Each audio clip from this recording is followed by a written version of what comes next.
No, we're trying to resolve a technical issue, and I'm now being told that we're ready to go. Is everybody ready?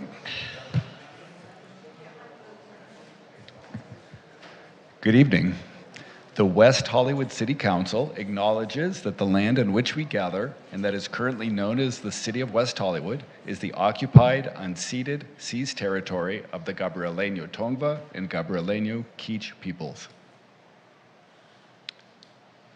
This time I'll call the meeting to order. This is a meeting of the West Hollywood Planning Commission. It's Thursday, February 19th, 2026, and it is 6:38 p.m.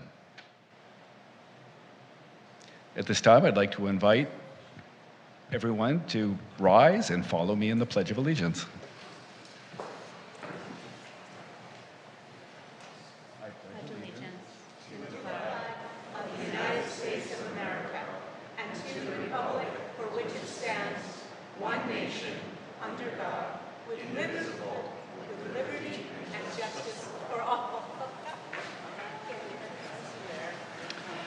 Mr. Gillig, could we have a roll call, please? Thank you. Good evening. Commissioner Solomon. Here. Commissioner Zerner. Here. Commissioner Harris. Here. Commissioner Edwards. Here. Commissioner Cavallero. Here. Vice Chair Jones. Here. Chair Gregoire. Here. And we have a full 7-member board. Next item is approval of the agenda. I would note in approving the agenda, we have a public hearing that had been set on February 5th, continued until tonight, so it will be heard as item 9A. Also, I would note that item 10B was a staff request for a continuance of 7494 Santa Monica Boulevard until March 19th, 2025. Do we have a motion to approve? So moved. I'll second. We have a motion and a second.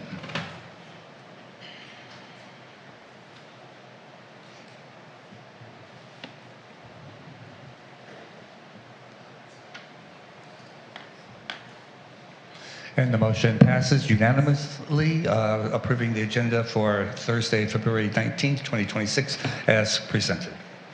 And I'll just note in approving the agenda that item 10B is deemed continued until next month. Approval of the minutes. We have one set of verbatim minutes before us from the meeting February 5th, 2026. Chair, staff is requesting those to be continued until March 5th, 2026.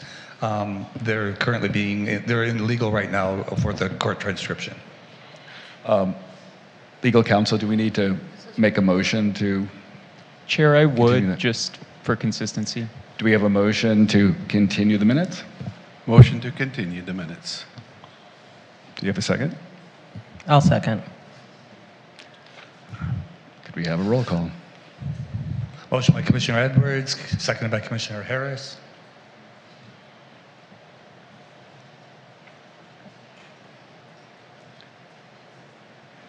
And the motion passes unanimously, continuing the minutes for February 5th, 2026 to March 5th, 2026.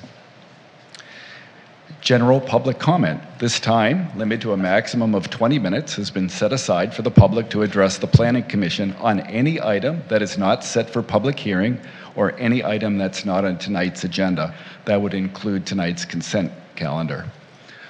In accordance with the Brown Act, public comment relating to business not appearing on the agenda cannot be acted upon or discussed by the Commission during the meeting, but may be referred to staff for report on a future agenda, ordered, received, and filed, or referred to the proper department for administrative resolution. Staff requests that all persons wishing to address the Commission please scan the QR code located in the rear of Council chambers or see the Commission Secretary prior to speaking. The Commission requests that when you begin speaking, please state your name and the name of the city where you reside. Individuals may address the Commission for up to 3 minutes each. Mr. Gillig, do we have any general public comment? Thank you, Chair. I have only a couple here in chambers. Our first public speaker will be Victor Omochenko. He will be followed by Stephanie Harker, who I believe will be our last public speaker.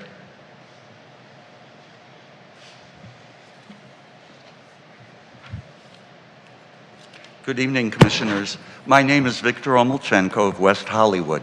Well, while much of the city is focused on the elephant of Senate Bill 79, a quieter, more predatory threat has arrived on cat's paws, Assembly Bill 130.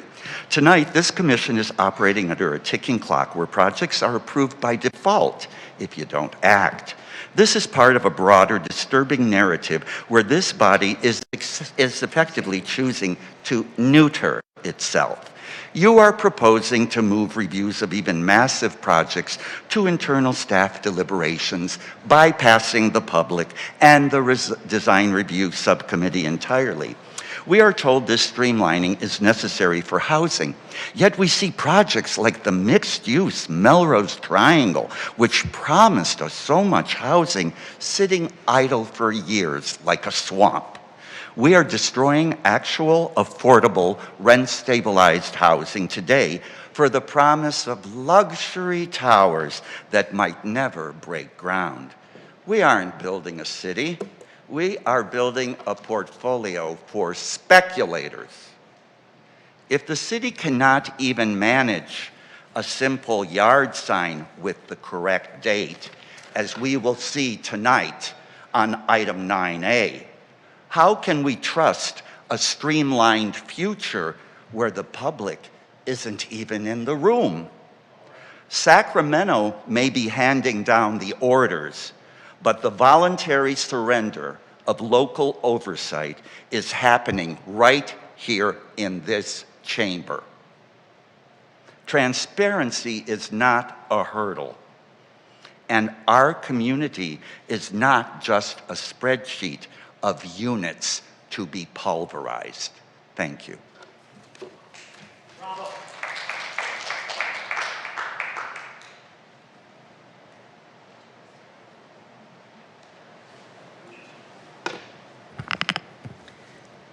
Good evening, Commissioners. Stephanie Harker, City of West Hollywood. First, I want to thank Commissioner Harris for your comments regarding the contaminated and toxic sites. I agree with you wholeheartedly that perhaps there should be a way to check the contaminants and the pollutants and the toxins prior to digging up the site and building on it and then checking after that and having to redo it. I appreciated those, and I hope that new laws can be made where that's required.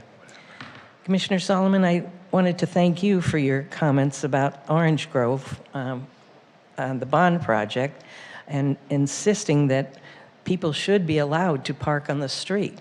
And perhaps in lieu of that, perhaps we should rethink the bike lanes on Fountain that remove 210 spaces from established residents who will no longer be able to park there. There are multiple studies showing that lower income people need their vehicles more than upper income people. I believe we must continue to build housing with sufficient parking. I'd like to read you something. There's a building that is currently offering limited time move-in incentives for qualified new residents. Available incentives include February rent-free, $250 security deposit reduction, gift cards, entry into a free month raffle, July or November, and a complimentary microwave or air fryer and 1-year gym membership. Additional incentives may include the first month parking stipend valued at $130 and a pet fee waiver, a welcome package, and a referral bonus. Incentives are subject to availability, eligibility, and requirements and may change. That is for the Miramar Gold 100% affordable housing project. They don't seem to be able to get people to rent. Why? I hazard a guess it is built with no parking, no residential parking. And they had to offer all of these things, including a $130 stipend, parking stipend, so that maybe the new residents can find someplace else in the neighborhood to park for $130 a month. So I really think we need to rethink the building of apartments with no parking. I hazard a guess that all of you have a car and that you all use your car daily, and that when you come home, you have a place to park. Let's offer that to the same for the affordable units. Thank you. Thank you. And Chair, that is our last public speaker for general public comment. Thank you all for your public comments. Director's report.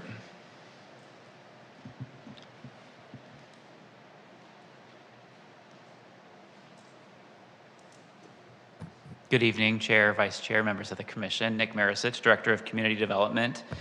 I have a brief report for you tonight. I don't have any updates on new items, new actions from the most recent City Council meeting, but I do have some project updates I can share. The City did receive an appeal of the Commission's recent action at your last meeting to approve the proposed project at 7811 Santa Monica Boulevard.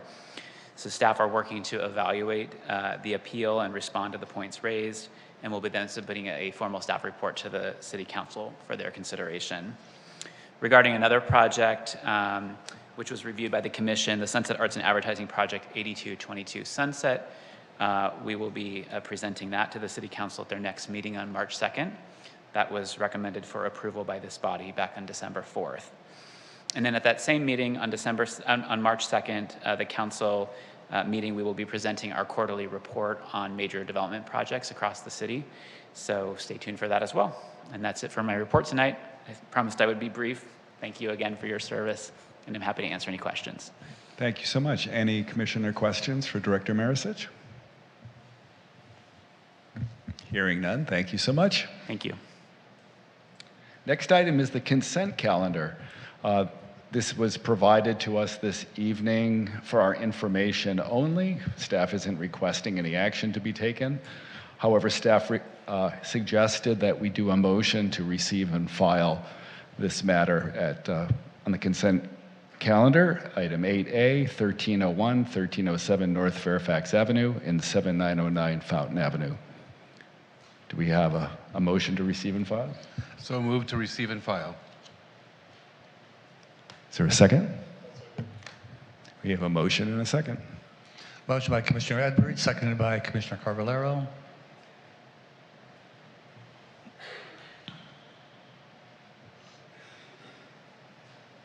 And the motion passes unanimously, voting to receive and file this application for 1301, 1307 North Fairfax Avenue and 7909 Fountain Avenue. Okay, we have a public hearing tonight on a project subject to the Housing Accountability Act, item 9A, 946 to 948 North Hayward Avenue. This item was continued from Thursday, February 5th, 2026, and tonight, at this time, we'll hold a public hearing to consider a proposed request to demolish 3 residential buildings and all accessory structures on the project site and construct a 6-story, 12-unit apartment building over 1 level of subterranean parking for the property located again at 946 to 948 North Haywood Avenue, West Hollywood.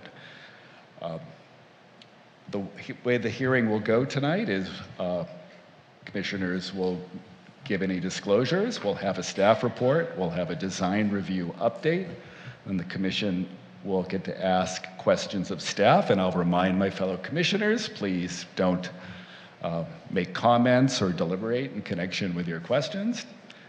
And then the applicant will have 10 minutes to make a presentation, then we will have public comment, and then the applicant can have a 5-minute rebuttal if they would like. And at that point, the commission will discuss and deliberate and make a decision. Before we get our staff report, are there any commissioner disclosures? Commissioner Edwards.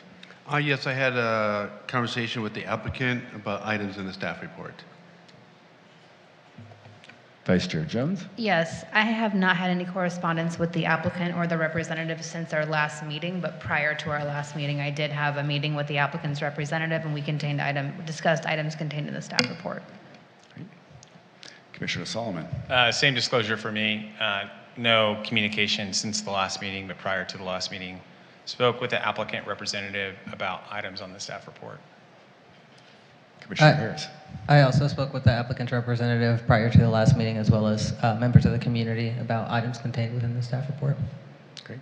Anybody else? Hearing none, let's go to the staff report.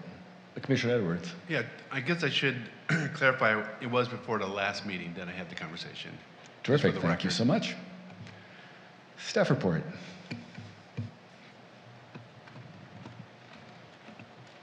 Good evening, Chair and Commissioners. Let's see, there we are. My name is Casey Conley, Associate Planner with Current and Historic Preservation Division and Architectural Historian. This presentation is for the proposed 6-story, 12-unit residential building located at 946-948 Hayworth Avenue. The project site is located in an R3C residential multifamily medium density zone of the city. It is on the east side of Hayworth Avenue, just south of Romaine Street and west of Fairfax Avenue. Zoning surrounding the site includes R3C, CC1, and the City of Los Angeles to the west. The City of West Hollywood terminates directly west across the street, across Hayworth Avenue, and south on Willoughby. The existing site is surrounded by multifamily residential to the south, single-family residential immediately to the north, multifamily residential north of Romaine Street, and commercial and mixed-use east of Fairfax on Fairfax Avenue. Laurel Cinematic Arts Creative and Tech Magnet School is located directly west across Hayworth Avenue. The street is a mix of heights from 1 to 5 stories. The site does contain 3 residential buildings with a total of 4 rent-stabilized units. The existing buildings were constructed in 1922 and 1923, and due to their age, were reviewed to determine if they would be considered historical resources under CEQA. In the Historic Resources Assessment Report completed for the project, the buildings were determined not to be eligible under local, state, or national level. This is included as Exhibit C in the staff report. The proposed project is to demolish all existing structures on site and construct a new 6-story, 12-unit residential building, including 2 units of affordable housing and 2 rent-stabilized units above 1 subterranean level. The project seeks to utilize the state density bonus law, including proposed concessions and waivers, in order to construct the project to allow density, including the affordable units. Per the West Hollywood Municipal Code, Section 1906-040, projects in the R3C zone are permitted a density of 1 unit for every 1,210 square feet of the site, or 6 units for this roughly 6,800 square foot site. West Hollywood Municipal Code 1922-050 and state density bonus law allows for a 50% density if the project includes at least 15% of the base density, or 1 unit for this site as very low income. And then recent changes to the state density bonus law allows for an additional 50% increase to the density if at least 15% of the base density or 1 unit for this site is provided at moderate income level. This brings the allowed density of the site to 12 units, including 1 very low income and 1 moderate income unit. Additionally, to satisfy West Hollywood Municipal Code 1922-030 and SB 330 for replacement units, the 2 rent-stabilized units will be included as part of the affordable mix. Public outreach was completed for the project in compliance with West Hollywood Municipal Code 1948-040. A virtual neighborhood meeting was held on October 22nd, 2025, where 1 resident of the building to the south attended. A site posting was placed on site for 28 days, and mailers were sent out to owners and occupants of the site within 500 feet of the project. I will note that 2 postings were placed on site, 1 on the driveway gate and 1 within the driveway itself facing south, for when the gate was open. Because the hedges, as you can somewhat see in these photos, project into the public right-of-way, it wasn't feasible to place the site posting there without potentially obstructing the sidewalk and meeting 1974-020, which requires the site posting to be at least a foot within the property. So you can see we put 2 site postings up. A total of 12 public comments were received for the project. 10 were in opposition and 1 was in support. The final letter was a comment letter from LAUSD, which included requested conditions for the project related to communication between the applicant and the school, air quality, noise, traffic and transportation, and pedestrian safety. The majority of these conditions are included in the standard conditions of draft resolution PC 26-1634, but I'm happy to address any specific questions on these later in the evening. The project includes a 23,577 square foot, 6-story building with a 9-foot front setback, 5-foot interior side setbacks, and a 19-foot rear setback. Pedestrian access is located at the south of the site, leading to the first floor unit entrances, the mailroom, and circulation stairways and elevator. The front setback includes 42-inch high planters, a private open space patio for Unit 101, short-term bike racks, and an access gate to the south. The project does include one subterranean level. This level includes 3 parking spaces, the SCE transformer room, long-term bike parking, trash enclosures, mechanical and maintenance rooms, and individual residential storage. The majority of the units are 2-story townhouse-style units with access to them on levels 1, 3, and 6. Units 101 to 105 are accessed on the first level and span to level 2. Units 301 to 305 are accessed on the third level and span to level 4. Unit 304 on level 3 is the only level 1 bedroom unit, and unit 604 identified here in yellow does span 3 floors, access on level 6. This is the floor plan for level 5, which contains unit 604 and 605 at the rear. The front of this floor is comprised of the storage units which span level 5 and 6. The storage units are a proposed amenity of the project.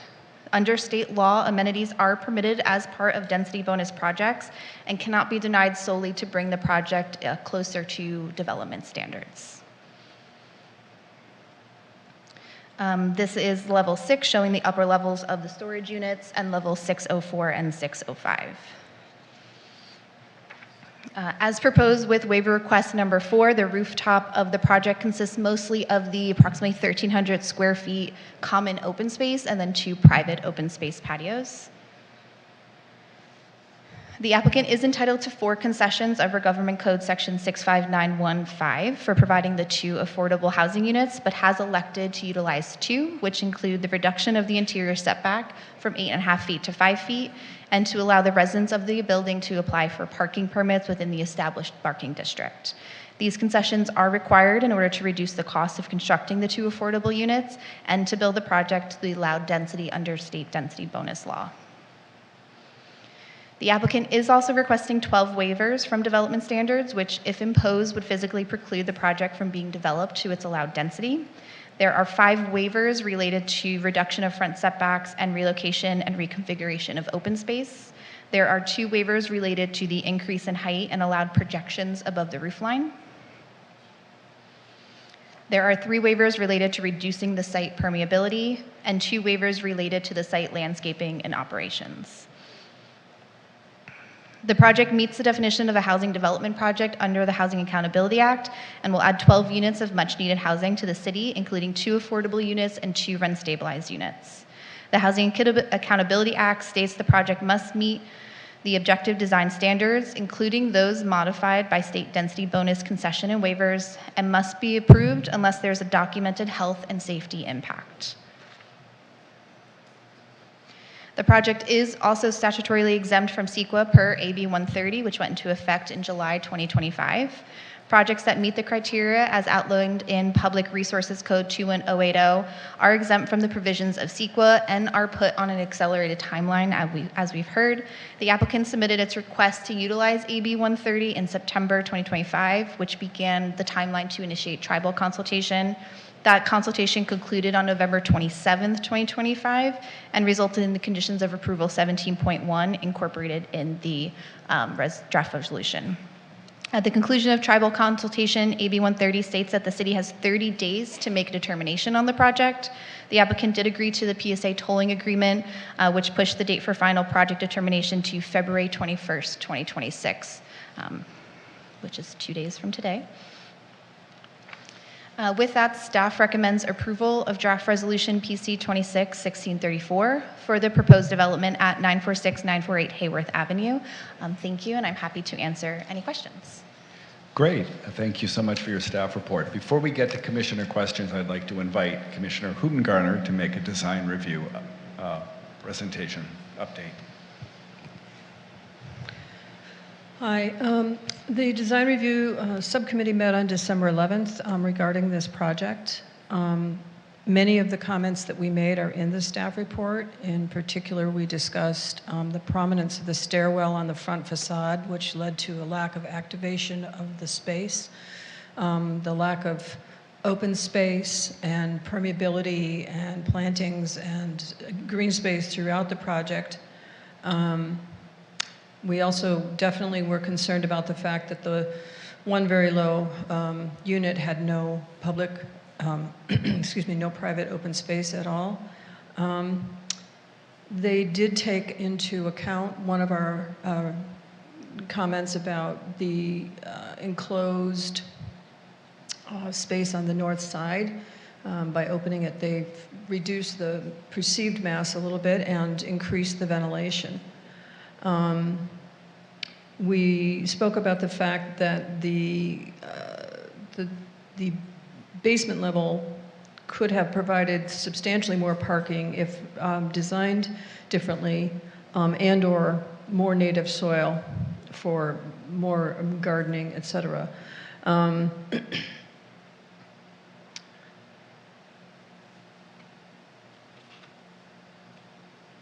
The applicant stated specifically that they intended to convert the 6 storage units into housing units upon approval of the project, but they would not be including any additional affordable units. That concludes my report. Thank you, Commissioner Hubengarner. Who would like to begin questions for staff?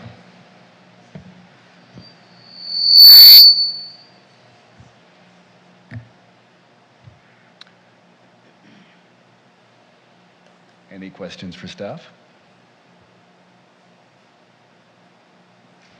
Commissioner Hubengarner. I'd like to just keep my questions until after the applicant makes their presentation. Terrific. I don't know if that's me. Any other questions for staff at this time? Hearing none, let's go to the applicant's presentation.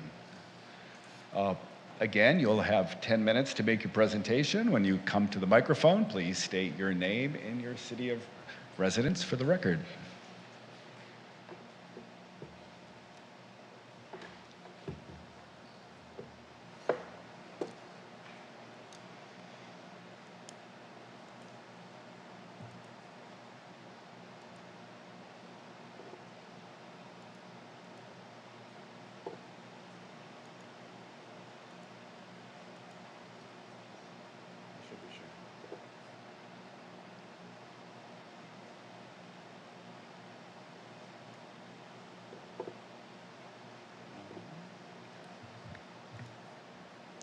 Good evening. My name is Will Carson. I'm a resident of Los Angeles. Thank you to staff for the thorough report. I am the design director. I'm an architect. I'm design director of 64 North Architecture, which is located about a block south of this project site, so we know it very well. I previously lived on Hayworth for a number of years with my children, about 2 blocks south. I'm also an adjunct faculty member at USC and UCLA. Excited to bring this project to you. I think that it is one that we feel will materially improve the quality of the neighborhood and be a welcome addition of a high quality piece of architecture and urban design to the city and to the neighborhood. Staff has discussed the general scope of the project. The context of the project is very varied, in part because this lot abuts Los Angeles. The properties immediately behind it are part of the city of Los Angeles. So across the street is the school. Adjacent to the south is a 2-story apartment building. Adjacent to the immediate north is a shorter building, and then immediately beyond that is a 4-story apartment building. And then as you can see, there's 6 and 7-story structures immediately behind on Fairfax as well. So it's a really kind of transitional moment between these varying scales of development. The site is structured, the building is structured as a long element along the site with outdoor space as a real primary shaping component of how the site is structured. So there's outdoor space in the front, there's a courtyard that's carved out of the middle, and there's these 2 outdoor spaces in the rear. Parking goes down on the north side there. The building, we've talked about this a little bit in Design Commission. Sectionally, the building takes cues from Le Corbusier's Unité buildings, where circulation, rather than occurring on every single floor, occurs every other floor, allowing for townhome units that on their upper floors get to have windows and light and air on both sides of the building, reducing the amount of square footage given over to things that aren't housing and maximizing the experience of the housing, not only the quantity of the housing, but the quality of the housing in terms of ensuring that every bedroom has really ample light and air out either side. The basement does a panoply of things. Because of the owners, the owner really felt that having ground floor outdoor space was very important. So rather than constructing an on-grade parking structure that took up the entire lot, including the setbacks, we've not done that. We've put outdoor space on that ground floor, so the parking comes down. There's a stair and an elevator and parcel storage and trash and recycling and the electrical room and so on.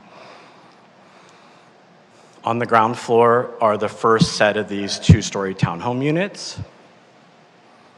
And then this is a kind of typical repeating, that is not me, a repeating structure where you have circulation and these townhome units, and then you go up 1 story, and that's the upper level of each unit.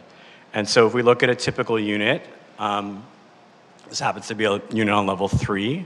You can come in, you have a kitchen and an open living space. You have a large powder room with an entry and a closet, and then you have a stair up. Most of the units have ample balcony spaces. Some of them are on 1 story, some of them are on 2. And then as you come upstairs, there's 2 bedrooms, one of which has a more primary bath suite. There's also integrated desks and workspaces in many of these units, recognizing that many people work from home. The 3-bedroom unit has 3 bedrooms and a den. In general, we sought to create units that were larger. They're not micro units, they're not studios, they're not 1-bedrooms, because we know that people have families and there's a need for that generally in our community. And so we sought to create these larger units that would fulfill that need. The top floor, as was discussed by staff, is largely outdoor space, and that really was the progenitor of the design of the building, where we took the logic of a trellis, where you have 4 posts and some wood over the top and some bougainvillea or something, right? And we propagated that design strategy then down onto these balconies, and then that framing strategy became the design strategy for the project as a whole. So there's greenery and outdoor spaces that animate both the front and the back facades, some of the side facades, etc. See it here. Rear yard. The materials are a mix of wood panels, charcoal gray smooth stucco, Jakobsleiter, which is a German netting material for the guardrails and exterior lighting. Here's the updated plant palette, which we've updated to include more pollinator species per some of the feedback from the design review. And similarly, here's an updated planting plan. We've really sought to maximize the landscape given the constraints of fire department access, bike parking, etc. We also, per the design review's feedback, we removed an element on the north face of the building, creating more opportunities for cross ventilation. So we've opened up that center courtyard. And you can see here all of the open spaces in the building. Through the process with staff, we also reduced the height of the building somewhat. And then the last thing I wanted to kind of touch on is the parking. Just looking at it quickly, you think, oh, it's another building of a normal lot in West Hollywood. Why isn't there more parking? This is a very different lot. It's 45 feet wide instead of 50. That means we can't orient parking transverse and back up legally. So that really circumscribes how much parking we can fit in the basement.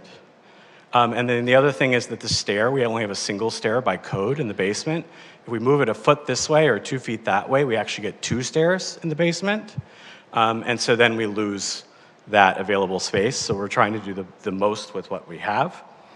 And that's all I have to say. Todd, do you want to talk in?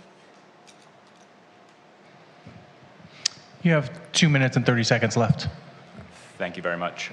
Good evening, Commissioners. Todd Nelson, resident of Los Angeles, land use attorney with Rand Pastor Nelson. Here just to, again, concur with Will's thanks to Casey and staff for an extensively thorough presentation.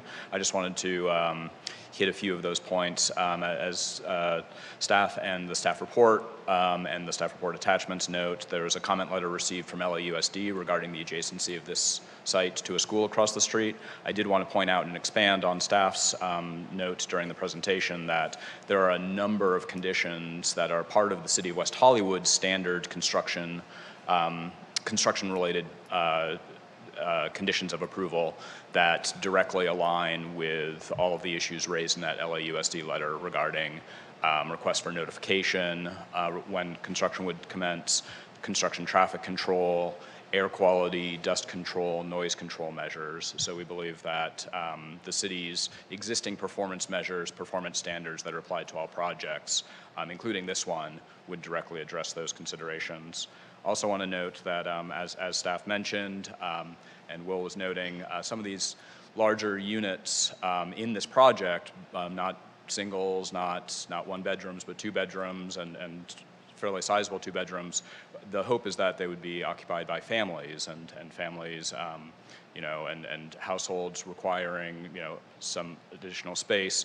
The amenity areas and the storage areas that are shown on the plans are proposed amenity areas for this project, and staff correctly noted that under applicable state density bonus law, projects that come before decision-making bodies seeking a density bonus request are to be taken as designed and as proposed with all included amenity areas, project design components, and under state density bonus law, the project is reviewed as proposed by the design team. The last thing I'm going to note, I think those were the only things I want to note. We're available for questions and to answer any responses. Thank you. Great, thank you so much. Commissioner, questions of the applicant? Who would like to go first?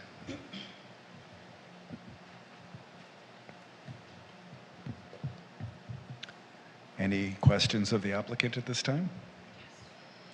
Commissioner Hunger. Yes. The letter we received from Ms. Pastor, the applicant's attorney, states that you need a waiver on street parking because the policy would, and I'm going to quote here, force the applicant to either disclose the parking limitation to tenants or construct additional subterranean parking. I guess this question is partly for staff. It was my understanding that lease agreements require disclosure of parking and other amenities. Is there some forcing going on about disclosing the fact that there wouldn't be parking? I think the issue with, as explained in the letter, the issue of seeking this incentive or concession to deviate from the city's policy, and I know there was a discussion 2 weeks ago about where this policy derived from, but it is a city policy that's applied and therefore eligible for relief using a density bonus incentive or concession.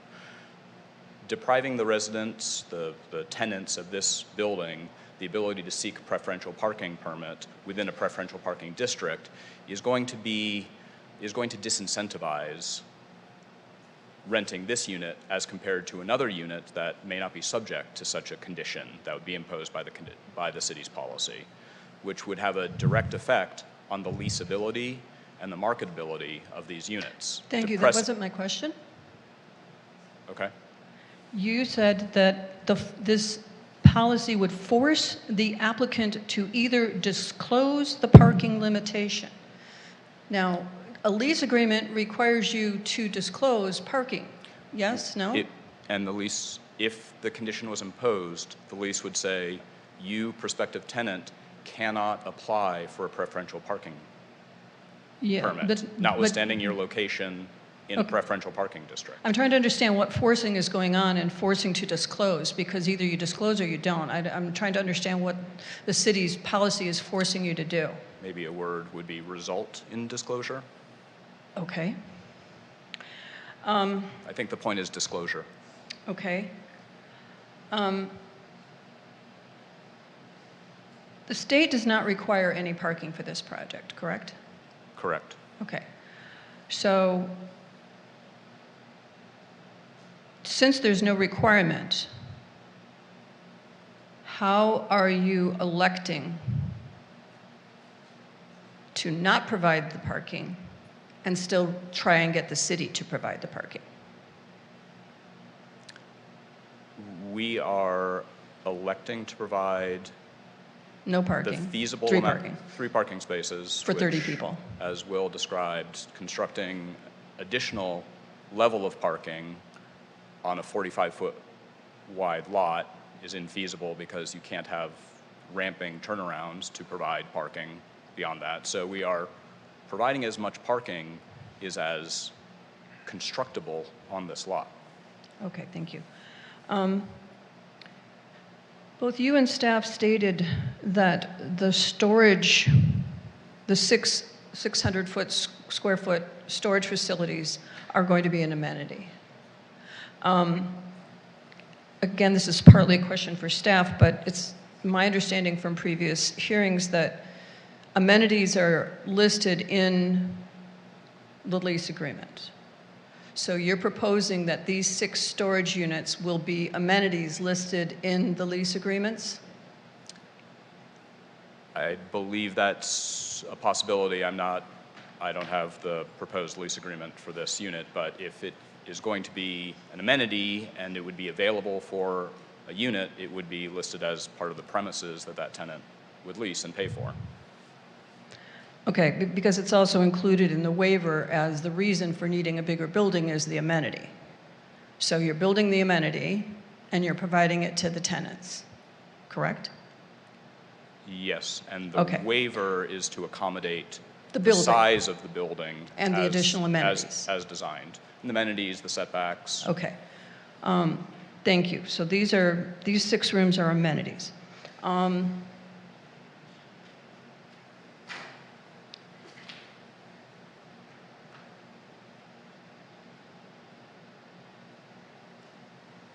How many square feet are in the common rooftop open space in the areas above the units, the 3 most west-facing units? I would say roughly less than 1,000, but more than 500 square feet. I can't give you the exact number right now. Okay, well, we'll split the difference. We'll call it 750 square feet. Okay, and so, but you are including that in the amenities for the common open space? Okay, thank you. And I just want to make sure that I was correct that the 1-bedroom affordable unit will have no private open space. That's I think staff can clarify, But my understanding is that that's not an affordable unit, that's a rent stabilized. The one bedroom? It's a replacement unit, I think. I think that's what we discussed. So the one bedroom would be one of the affordable units. So the unit 304, which is a one bedroom, would be of the affordable unit mix. And then the other affordable unit and the two rent stabilized units would all be two bedrooms. Two bedroom. So the one bedroom will be affordable and it has no private open space, correct? Okay, thank you. Those are my questions. Any other questions for the applicant? Commissioner Harris. Yeah, my question is for both staff and the applicant. So you mentioned that unit 304, the one bedroom, is one of the affordable units. Is that at the very low income level?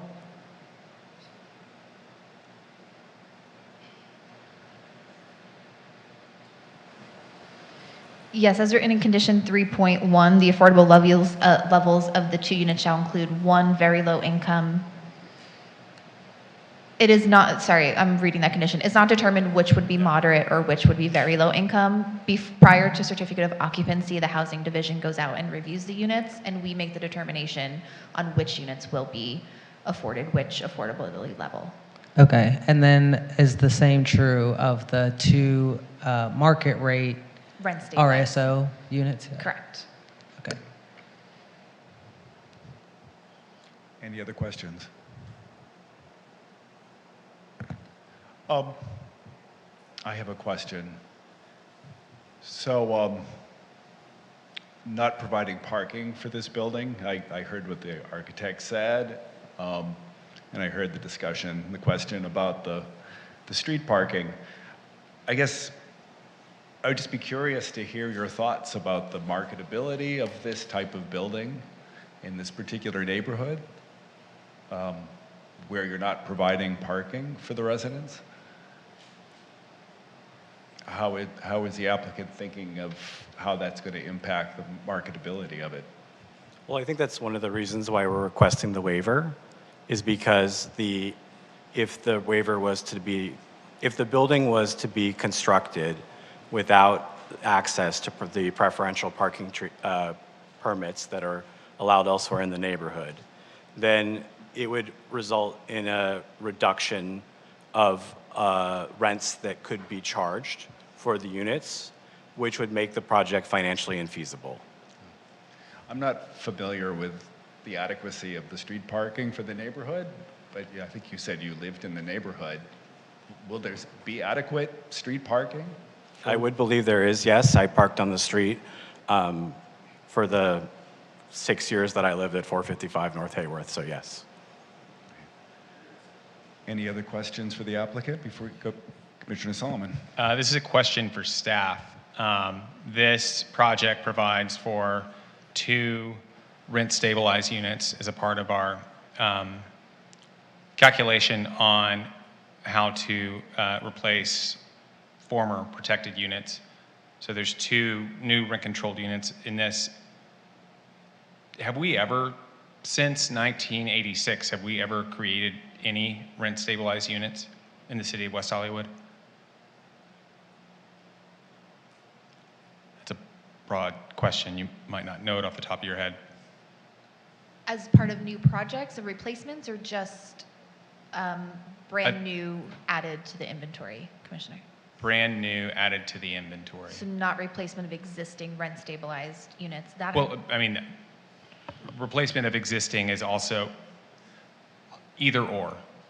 My understanding of how our rent stabilization ordinance works is that whenever we passed it in 1986, we said everything before 1978, built before 1978, is rent controlled, new construction is not. And that's been what we've done for the last 40 years. Tonight, there's a project in front of us that creates 2 new rent stabilized units. Has that ever happened before in the city of West Hollywood? So the proposed project before you tonight is replacing 4 existing rent stabilized units. So there's 4 existing units on the lot that are rent stabilized, and the new project will have 2 rent stabilized and 2 deed restricted, which is the no net loss of affordable unit mix. I don't have an answer to the broader question of how many units over the last 40 years have been replaced as rent stabilized. That's because it's a recently adopted ordinance reflected by state law. It's a new state law. We haven't had it as a local law previous to the state law. And we opted for this, each jurisdiction could elect. Yeah. And we elected this option. And this is the first time we've had a replacement requirement because it's the first time it has occurred since we voted that in. I just think it's noteworthy that it's the first time that we're doing it for the city. But we don't, I could just add that we don't have exactly, I mean, the way I'm understanding is that you're talking about other projects that replaced existing units with new units, because that is the requirement, right? Replacement of units. So every time we lose units because of demolition, the new project provides replacement units. But those replacement units are usually, up until tonight, deed restricted affordable units based upon a matrix of very low income, or moderate income. Yeah, I don't think we have that information on just off the cuff for you, Commissioner. But that's a function of the math, okay? If this property only had 2 units on it that needed to be replaced, and the applicant elected to do 2 affordables, then they would be 2 affordables. If they had 7 units on site, then they would be the 2 affordable. It depends upon the HUD formula. Correct. Yeah. So we voted on this in this body and at City Council a number of years ago because it was, the state law gave us a choice. And that's the choice we elected, and that's what's being enforced. Yes, Commissioner Huben-Gardner is correct. So AB 2556 gave jurisdictions the ability to determine when rent-stabilized units not occupied by low-income tenants are demolished. The developer can choose to replace them as rent-stabilized or deed-restricted. So City Council determined that West Hollywood would allow the developer to determine what levels those would be replaced at, either affordable, or deed-restricted, or rent-stabilized. So that's what's being utilized here tonight. Thanks. Commissioner Edwards. I was following the conversation, and so I was trying to understand what you're trying to get at, and help me if I'm getting this wrong or getting this right. Is that I think the argument that Commissioner Solomon is trying to make is that all of the rent-stabilized units are like 50, 70, 100 years old. So this is the first time under state law where we elected to utilize this option, allows us to now actually have a rent-stabilized unit that actually has modern amenities. Or that are built after 1978. Yeah, okay. Any other questions of the applicant before we go to public comment? I have questions of staff. A question for staff. Commissioner Huben-Gardner.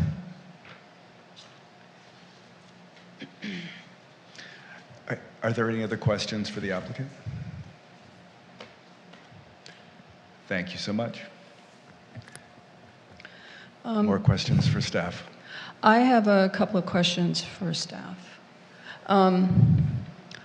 Under 65915, the Housing Accountability Act, can it be used to grant a 150% bonus if the project only qualifies for 100% bonus?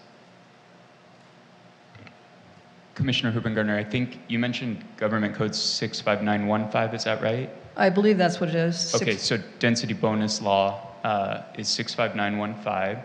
I'm not sure I followed the hypothetical. I know our staff report does describe, and Ms. Conley did describe sort of the eligibility on this project, which includes the 1 unit that qualifies for a 50% density bonus and a second affordable unit, deed restricted, that qualifies under more recent density bonus law for a second 50% density bonus. Correct, which equals 100%. And so I'm not sure I'm following the hypothetical about a project that receives 150% density bonus. Well, upon conversion of 6 storage units to ADUs, the effective bonus that they would be granted is 150%.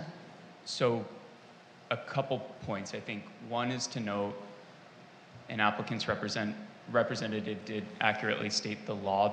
The project as presented before the Planning Commission tonight is what's under consideration. Staff and legal counsel's office do believe the storage units as proposed qualify as an amenity. The process, should the applicant in the future convert those storage units to an ADU, would be through a standalone process applicable to ADU conversions in which the city's authority is limited. But for purposes of the application before the city this evening, those storage units are not factored into base density because at this time they're not proposed to be converted. Okay. If the applicant were to ask for 12 600 square foot storage units, would that also qualify? They're asking right now for 600 square foot storage units. So if they were to ask for 12 600 square foot storage units, which is one for each of the 12 proposed units, would that qualify as well under state law? My inclination would be to say yes, but it's hard to sort of provide a definitive answer on a hypothetical. And the square footage issue is not, my math is not my best subject, so I wouldn't want to speak to that component of it, Commissioner Hoopengarner. But there's no limit under applicable state density bonus law or case law precedent applicable, which sort of speaks to amenities that can be proposed that provide sort of a greater flexibility as it relates to how many are proposed. So if they wanted to propose 4 stories of storage units instead of 2, state law would allow for that? It's hard to provide an answer, I would say, with a hypothetical that's outside Well, we've of got what's an actual here, so I mean, the actual Well, has set precedent for the hypothetical. Understood, Commissioner Hoopengarner, but the application that the Commission's considering tonight contemplates the amenities that the applicants proposed. I think we can certainly speak to those in applicable density bonus law, but I wouldn't be comfortable speaking to a hypothetical with a different layout and set of circumstances. Okay.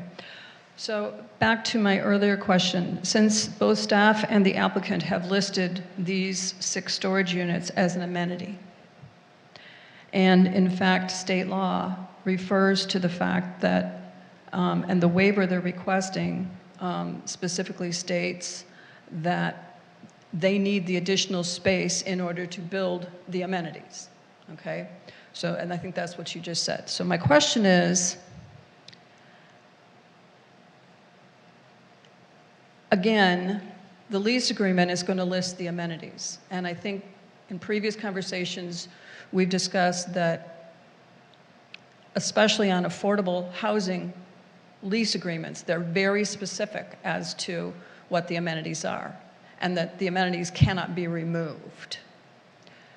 So, given that everyone's in agreement that these are amenities and that they want the bonuses, et cetera, to provide this amenity, will those amenities be listed in the lease agreements, and will those lease agreements be able to be revised and those amenities stripped out at some future point?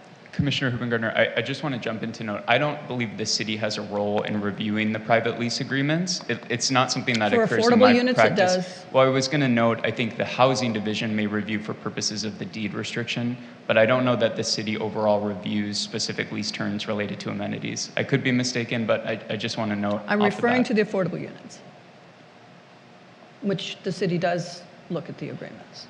Yeah, I can speak to the RSO units. I know that if amenities are removed, then the city has a specific formula that reduces the amount of rent depending on the amenity that's been removed, is my understanding.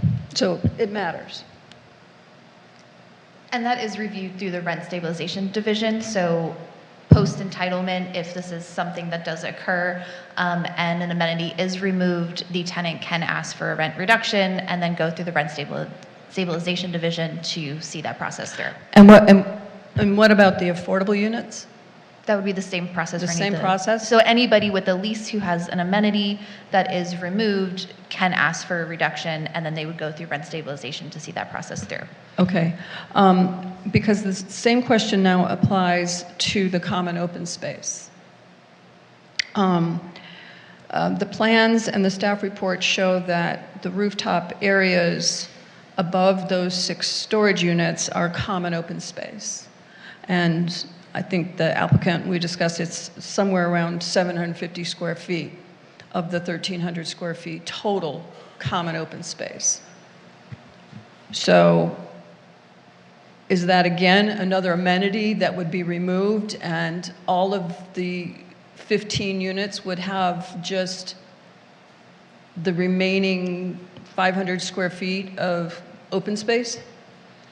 So Commissioner, what we are reviewing tonight is the project as proposed with the 1,300 square feet of common open space for the 12 proposed units. What the applicant or owner proposes to do in the future would be reviewed under the required law at the time. Okay.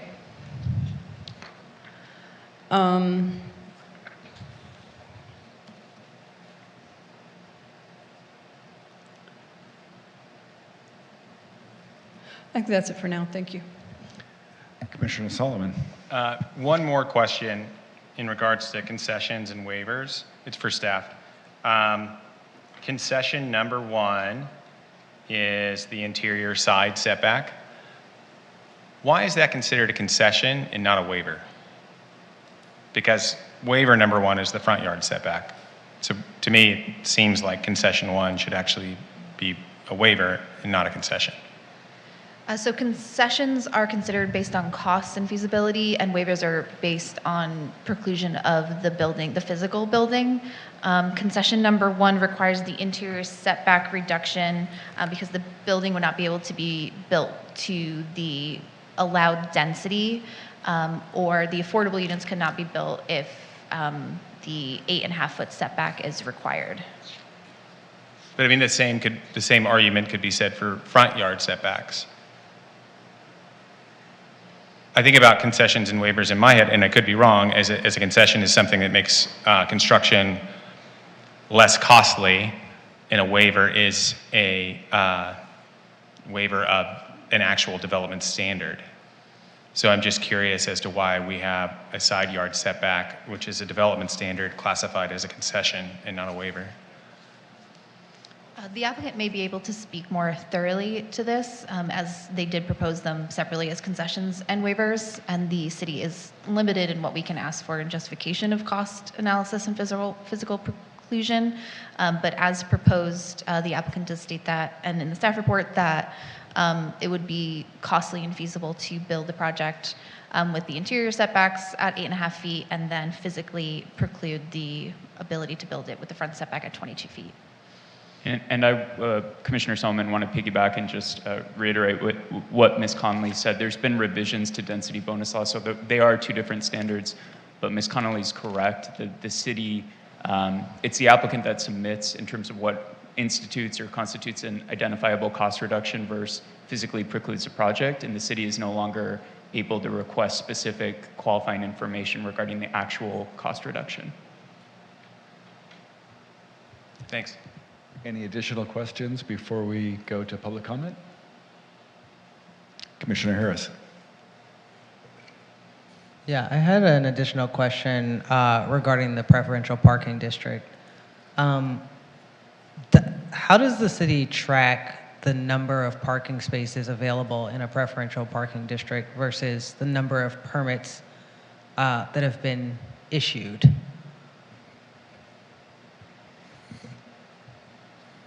My guess is that if the city's policy is not to issue permits to new buildings, it's because there's some fear that we could just be printing money that is not able to be spent. Thank you, Commissioner Harris. So the parking division does not track parking spaces individually. We track the number of parking spaces by building. So there is not a count of public street parking spaces on file. Any other questions? Great, let's go to public comment. For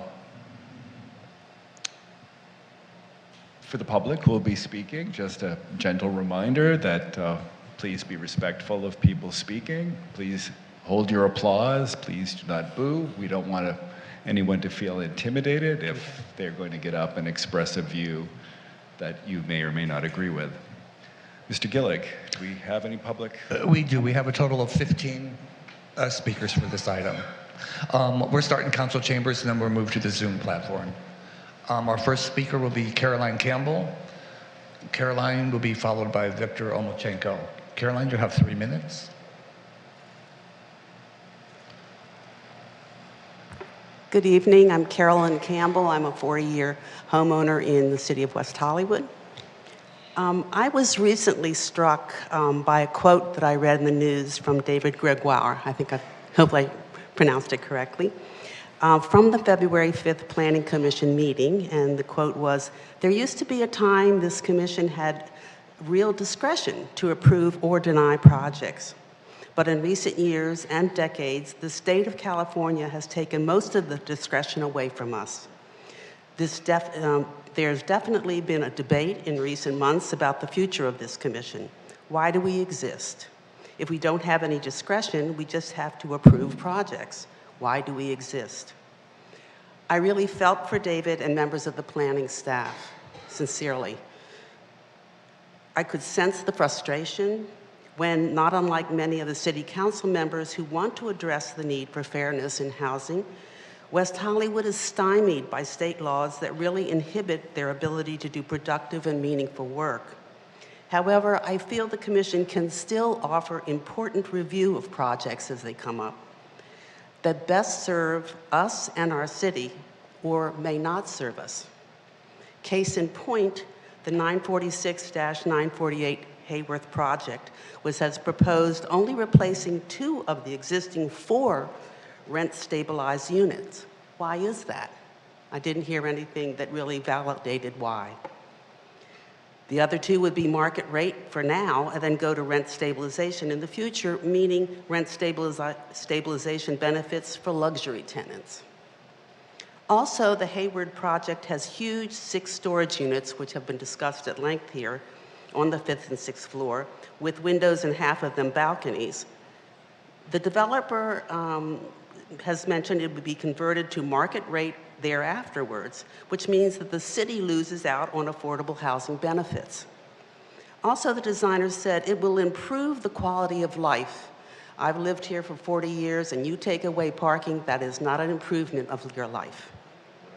With 12 units, minimally, you have 1 or 2 cars. That's at least 20 or more cars, and permits do not give you magical parking spaces. It just doesn't happen. And people who are renting, I just don't see the viability of these spaces being rented when people have no parking. The developer's plans clearly show the storage units, balconies, and 2 regular units on the same floors. This seems to be blatant misinformation from the developer if it is not specifically stated in a lease agreement that you will lose your amenity of storage as well as the parking, obviously. Do they think we aren't watching? Hopefully, the Planning Commission is aware of these questionable issues and will reject them. Thank you for my ability to speak tonight. Victor Omolchenko to be followed by Connor Meduzia. Victor? With your indulgence, Chair, before I begin, may I share with the Commission, through Mr. Gillig, some documentation in case you'd like to look at the additional pictures regarding public signage? Yes, that's fine. Okay, thank you.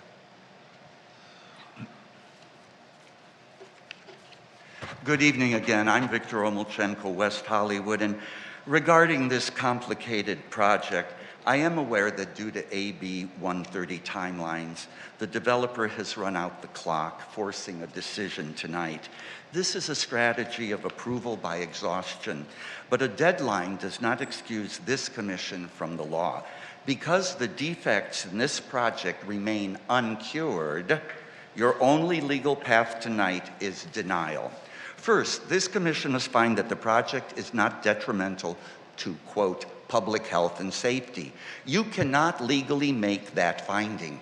The LAUSD has stated in writing that waiver 12 creates a, quote, significant safety hazard, end of quote, for the 280 children at Laurel Magnet School. This project values subterranean storage over the physical safety of children. Furthermore, you are being asked to let the developer dig into hazardous soil without a finalized health and safety plan.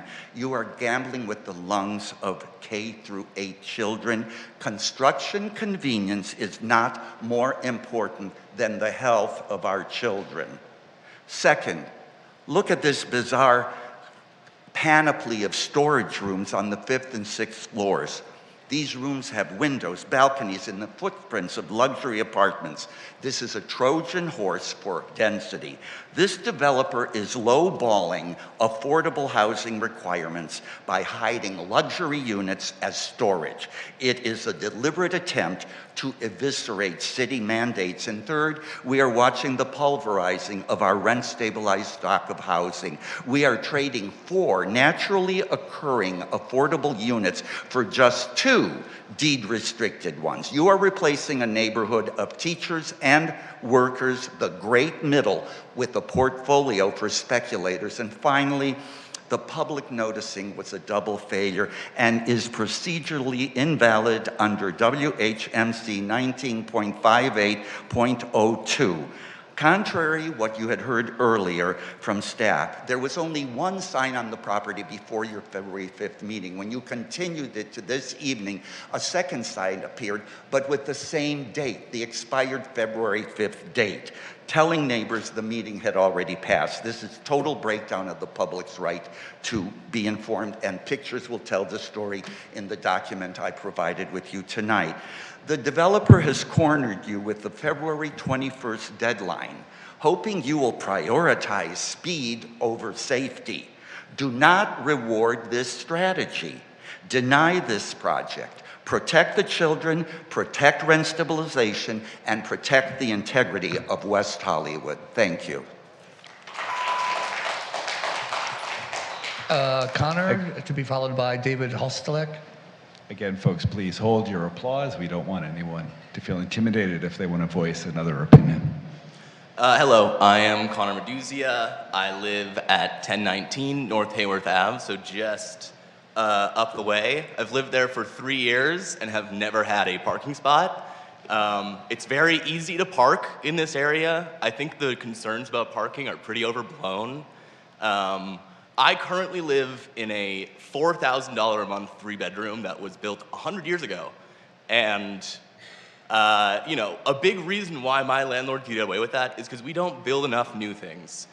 We don't build enough new luxury apartments for the people who can afford them and move in and, you know, suck up that money. And I think it's, you know, for the best if we move forward with this project, get things done, and build more housing in this city. Those are 100-year-old buildings. I don't think anyone particularly wants to live in a 100-year-old building. My window was fully leaking yesterday because of the rain. I mean, these buildings are falling apart. It's time for us to update our housing stock, and it's a little overdue. I also want to point out that it's a pretty easy place to live without a car. We have really good public transit access right there. We have the 4, which comes every 5 minutes during rush hour, the 218 and the 217, and the D-line extension will be opening before this completes, which is like a 10 to 15 minute ride via the bus, and then from Wilshire Fairfax, it's 30 minutes downtown, and then once the extension is fully complete, it'll be like 15 minutes to Beverly Hills, which are like 2 major job centers. So I think it's like one of those few spots where you can actually get away without a car. I admittedly have a car. I drive maybe once a week right now. I don't really need it. I honestly, it just kind of racks up street cleaning tickets for me. And, you know, thought about getting rid of it, but it's a little scary because it's LA. But I do think that there's very much a world where you can, you know, want one of these luxury apartments that doesn't have a parking spot. There are people like me who like taking the bus, like taking the train, and do it when they can, and don't need to have a car. We need to prepare for the future of our city, which is not cars. Cars are essentially, you know, there's no climate-friendly future with cars, even with electric cars, and I think we all need to come to a reckoning with that and let projects like these happen. Yeah, thank you. Thank you. David Halstelek, to be followed by Todd Nelson. Yeah, thank you, David Hostelek, and I live on Hayworth, and unlike the individual that just was here, parking, no one's doing the count on the parking. Well, our side where the project is happening is 19 parking spaces in that block. So maybe the city should know that. So when you count the additional potential cars coming from this project, I mean, it doesn't even make sense. The original buildings, a lot of the apartment buildings, and the architect should know that.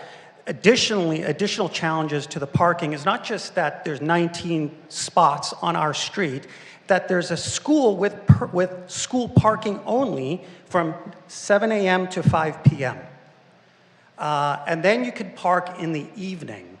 So this is a major challenge for all of us living on the street. I've lived there for years, trying to find parking. There's days where you can, but there's many days where I'm driving around the neighborhood looking for parking.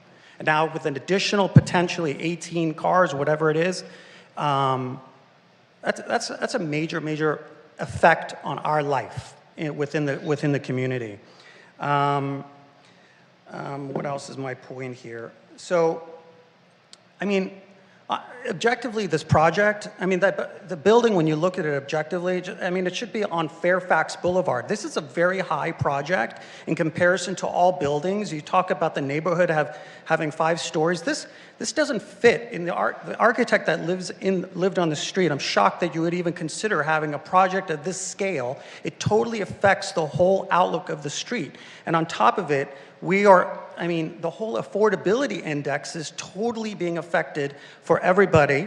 The middle class is totally getting affected. We all know the middle class is getting screwed over all over this country, whether it's your groceries, whether it's everything, and now the housing for 1 or 2 units of affordable housing. But the middle class is just getting squeezed out. For very elite people living in these two bedroom or whatever, 2-floor structures over here. So what I ask for this process is that that we could, especially during the construction aspect of this, is that there's, what do I want? Excuse me, let me get to my point. We need a construction parking staging plan. We need, because there's school, it's affecting, you know, we need restrictions with pickups because there is an after-school pickup program over there that's affecting our parking as well. There should be curb and loading management plans and a clear explanation of this parking approach. I know we're all like beating a dead horse with this, but this is massive for us. And clarification on the affordability of this replacement with this project, because I don't think it's working for most people. Thank you. Thank you. Todd Nelson, to be followed by Kyle Braziel. Todd? No? Oh, you're Todd. Okay, sorry. Kyle Braziel, to be followed by Anita Goswami. Kyle Brazil, live in West Hollywood. Appreciate you all getting into the minutia of this. I will not go into detail because I'm not qualified to, nor have I spent time with this, but keeping this high level, I think of West Hollywood as not having necessarily a housing shortage, but an affordable housing shortage, right? I was surprised to learn West Hollywood is actually the 3rd densest incorporated municipality in California. We are denser than San Francisco. We are 70% more dense than Santa Monica. We do not have a housing shortage. We have an affordability crisis. And I think of our time, income and wealth inequality and affordability, particularly on housing, is one of the key issues to tackle. So I think this project sits at the center of that. There are a lot of waivers and considerations we're making for this project because it doesn't live up to a lot of the typical requirements we have. And when I look at that, I say, okay, are we at least consistent with the goals of the city of West Hollywood? The city staff says yes. I beg to differ. From what I've seen, the city's goals around creating about 4,000 new housing units by 2029, roughly 60% of that is supposed to be affordable. Yet we're sitting here talking about a building with 12 units with 2 units being affordable housing. That's over 80% of the units will be market rate housing. That's not consistent with the City of West Hollywood's goals. That's a pretty big failure, in my opinion, to meet the goals of creating actual affordable housing. So, right, the commission has addressed the issues with this project, right? When you create 20 people that you're now competing with parking for in the neighborhood, could I overlook that if there were more affordable housing being created? Maybe. But again, when we're creating 2 units of affordable housing and having 83% of the building be occupied by market rate units, that's problematic, and we need to be a little bit more critical here. Again, I think, look, I don't have problems with developing housing. Someone that spoke in favor of this, I agree. Like, replacing 100-year-old buildings with newer things that meet current codes and can withstand a little bit of rain, that's a positive. But again, I think we have to be honest with ourselves and say, are we truly sticking to the priorities that we've stated of creating affordable housing in West Hollywood? This project is not that. This is not 60% affordable housing. I'm sorry, Commissioner Solomon, but the mathematics you draw of 4 going to 2 somehow being a net creation of 2 rent-stabilized units is a bit insane to me, right? We're losing rent-stabilized units. We're creating 83% market rate units in a building. We're not living up to our principles and priorities that we've stated. So, again, I would hope that this commission will be a little bit self-critical, ask yourself, are we living up to our principles and priorities, and be a bit more critical of what's been proposed in the city staff's report. Thank you. Anita Goswami, followed by Katina Rahal. Hi there, I'm Anita Goswami, long-term resident of West Hollywood. I'm not sure if you may be aware of this or not. I'm just going to go ahead and give extra copies here for commissioners, should they wish that. This is the public comment which I submitted, so I simply printed it out for ease. The first thing I will say, we've talked about the rent stabilization units. Remember, 2 does not equal the 4 that are in place now.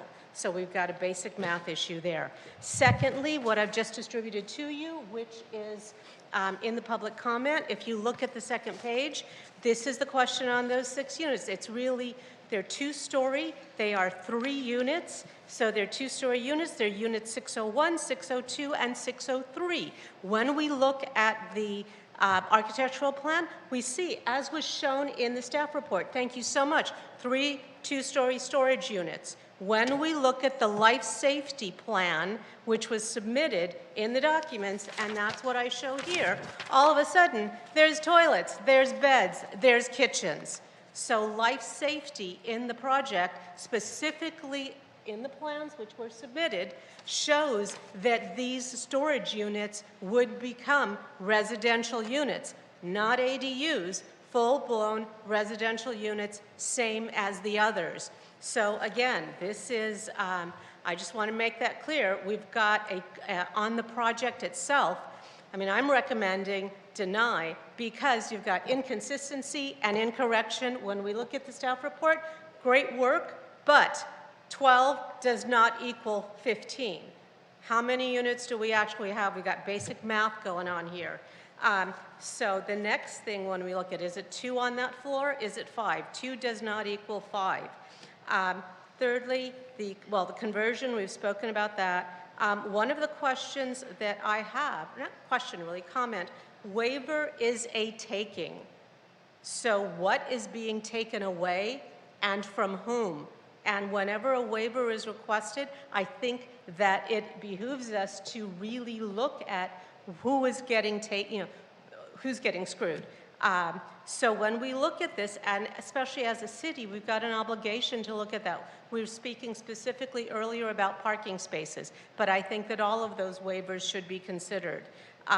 Because again, if there's a new development coming in, there is a waiver requested for permit parking, and that means taking those spaces away from the people that already have those residential parking permits, as well as placing the burden of providing parking on the city. I also, I love the quote, it's great to meet you in person, sir. For the letter from the consultant, forced to disclose the parking situation of the 3 parking spaces for these 30 bedrooms. I can't help but use that same language of forced to disclose the actual number of units. So again, I look at this basic math. There's problems here with basic math, project details. I ask that the project not be approved. I ask the project be returned to the applicant. 45 feet wide lot, and we've got 6 stories. There's not room for the parking. I'm thinking that that is too intense and too much for that lot. And again, I would look at asking that the project be returned to the applicant to go ahead and come up with something that is more realistic, because we need a thriving West Hollywood. We all want that, and I don't see that coming from this kind of project. Thank you so much. Thank you. Katina Rahal, followed by Jean van der Kruisian. Apologies for the miss. Thank you, Commissioners. My name is Kalina Rahal, and I live in West Hollywood. Can you hear me now? Okay. I live in the building right next to the proposed site, and my apartment overlooks the proposed site, which means that the 6 apartments that are on my side of the building will be completely deprived of any daylight at any time of day or night. The sidewalk between, the space between the building is less than 10 feet. This is the walkway. So literally, if I read a book in my living room, somebody in this new building's living room can easily read my book. That's how close the buildings are. And if a 2-story building is next to a 6-story behemoth, we will not see any daylight at any time. We were talking about health impact. I don't see how living with no daylight is not impact on your health. The other thing that nobody mentioned is there is no shortage of apartments for rent in our immediate neighborhood. There is a brand new building with over 20 apartments being built on Romaine and Edinburgh. There is a brand new building that is opening on Edinburgh and Waring with more than 20 apartment buildings. The Hamilton right across the street on Hayward and Willoughby always has vacancies. They can never fill this building even though it's been there for a few years. There is a brand new building right across the street from the Hamilton. It's like, I want to say 3 stories. There's vacancies. There's so many vacancies in our neighborhood within, and I'm just mentioning buildings within like block or 2 away from the proposed site. So there's at least 100 that are currently or will be in the next few months available and open for renters. Also, for the marketing of these new buildings, they're marketing it to people with families, people with a lot of money because they're multi-story and they're big spaces. Who with kids and family will want to park on the street? How is that you're going to pay $6,000, $10,000 for apartment and you're going to be running around the neighborhood and trying to find a parking spot? I tried to find a parking spot 2 days ago because I needed to leave my car for maintenance. It took me 25 minutes to find a parking spot. So the parking is something that is really, really disturbing. The other thing is, I understand progress. Neighborhoods change, buildings go, buildings come, but this building doesn't grow with the neighborhood. It doesn't fit in there. So protect your existing renters. Don't think about the new ones that may come. Thank you, Jean, followed by Mike Carter. Hello, good evening. I'm Jean van der Kruisen. I live in West Hollywood on Hayward for 20 years. That even a project with 3 parking spaces is like, it's insane, like 3 parking spaces for a whole building. So I really oppose that. I'm not against progress, but come on. I want you to vote that you live in that street and that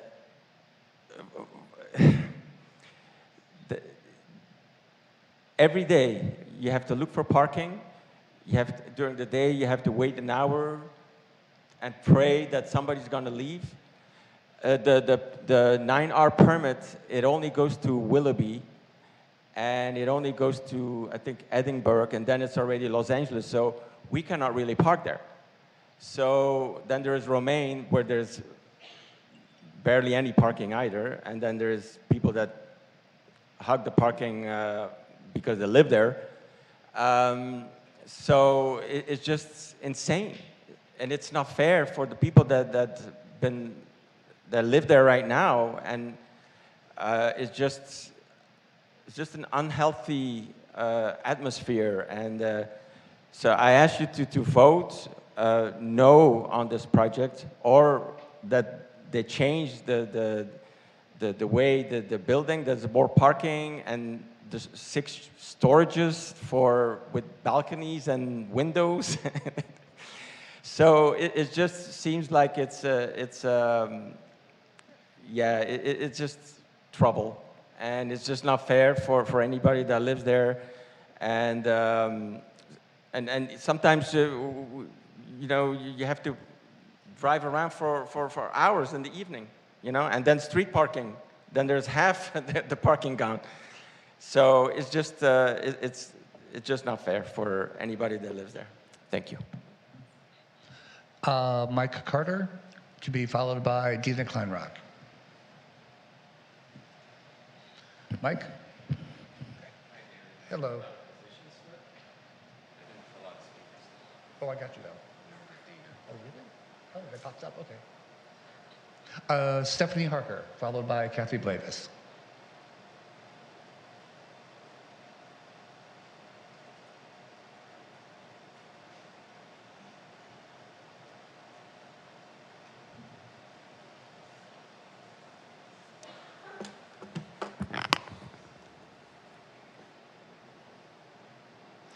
Good evening, Stephanie Harker, City of West Hollywood. I oppose this project as currently designed. To say that I am a bit shocked by the plans for 946, 948 North Hayworth would be putting it mildly. Several things in the report pop off the page. Many questions arise.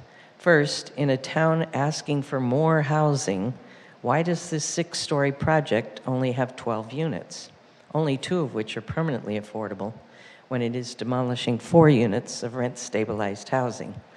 The other 2 units are at market rate that will then become rent-stabilized. It's like rent stabilization for the wealthy. They should not be counted as affordable. It is misleading. Second, why are there 12 average-sized storage units in the basement, but then large storage units, the exact same size as the dwelling units, complete with windows and balconies on the upper floors?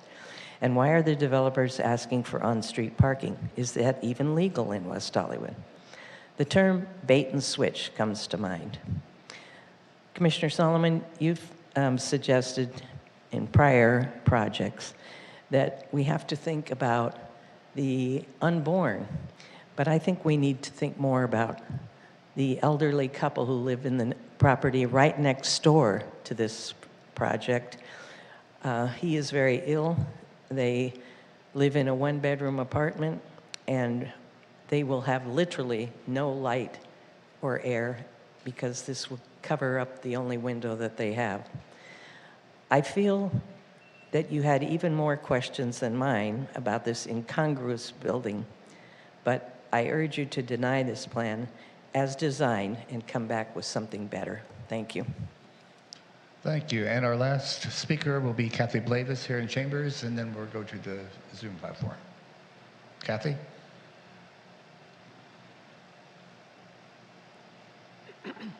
Good evening, Commissioners. Kathy Blavis, City of West Hollywood. Everything that I was going to ask or mention has already been stated. But the sad part of this is that what we kind of have to acknowledge is the 4 stabilized units that are being lost, being replaced by 2 market rate. What happens to the 4 people or the inhabitants of the 4 units? They are now out of a rent-stabilized unit that possibly they can no longer afford to live in West Hollywood. The whole concept of the storage rooms it's so precedent-setting for the next developer, and this'll just become the norm. I was also struck the same way as one of the other speakers was. The presentation was stating that this building is going to fill the gap for families. People who, that's why they're townhouses, they're 2 and 3 bedrooms. It's filling that gap. But when you have a family and you have no place to park and you come home at night or during the day and you have children and you have groceries, it's a whole different world. I don't live on Hayworth, but I have a friend that lives on Hayworth, and I can't tell you how many times I have had to say, I give up, I can't find any place to park, I'll come and see you later in the day. Where the architect lived on Hayworth is further south, and that's in Los Angeles, and I think the parking is a little easier over there. So I understand your hands are tied in terms of dictating what can and can't be with the storage units. I wish there was a way for you to add into the resolution that if they are going to be turned into inhabitable units, that they become rent stabilized and or affordable. I agree 100% with what Kyle said. We do not have a market rate luxury housing shortage. We have an affordable, and this does very little to really help with that. So I, along with the majority of residents tonight, hope you'll deny this project as it is and have it to go back to the drawing board. Thank you. Thank you, and that is our last public speaker in chambers, and we'll move to the Zoom platform where I believe we have one. Yes, our next speaker will be Lynn Russell. Make sure you do *6 to unmute, and then state your name and city of residence, and you'll have 3 minutes. Thank you. Hi, good evening, Commissioners. This is Lynn Russell, designer and resident of West Hollywood. Unfortunately, as a result of some tech issues in the city, I feel as though I was asked to describe a horse that had already left the gate, but I'm going to go through with this anyway, and it is obviously missing its photos, before and after photos, which would have been a simple show and tell, immediately recognizable. The before and after photos I speak of are the result of a successfully appealed project located at 7914 Norton Avenue in 2011 that addressed a situation very similar to what has happened on Hayworth. The basis of the appeal was the violation of the newly instituted ordinance then addressing neighborhood compatibility. The same formula could be used on this property without being in violation of the Housing Accountability Act and all of its twists and turns. Currently, the Norton structure is a proud addition to the streetscape with parking and does not have all of these snafus that people have mentioned earlier this evening. So it's respecting the buildings that are already in place, has its parking, could easily represent a blueprint for future housing projects without disrupting settled neighborhoods. Its original Spanish colonial revival courtyard structure missed being recognized on the survey and was unable to be nominated. Nevertheless, this proposed project was appealed and denied. I urge you to review the appeal out of respect for the preservation of our unique, long-standing neighborhoods, and along with staff to determine ways to strengthen our municipal laws and not become unnecessary victims of the Housing Accountability Act. The city of West Hollywood deserves to have its unique architecture and layout preserved. During the appeal's oral arguments, I vote from the architect, Mr. Srivash Kazazadeh, who using a similar neighborhood in La Jolla as an example, says, keep the project at proper scale, even though everyone is trying to maximize. Thank you for your public comment. Everything. You must be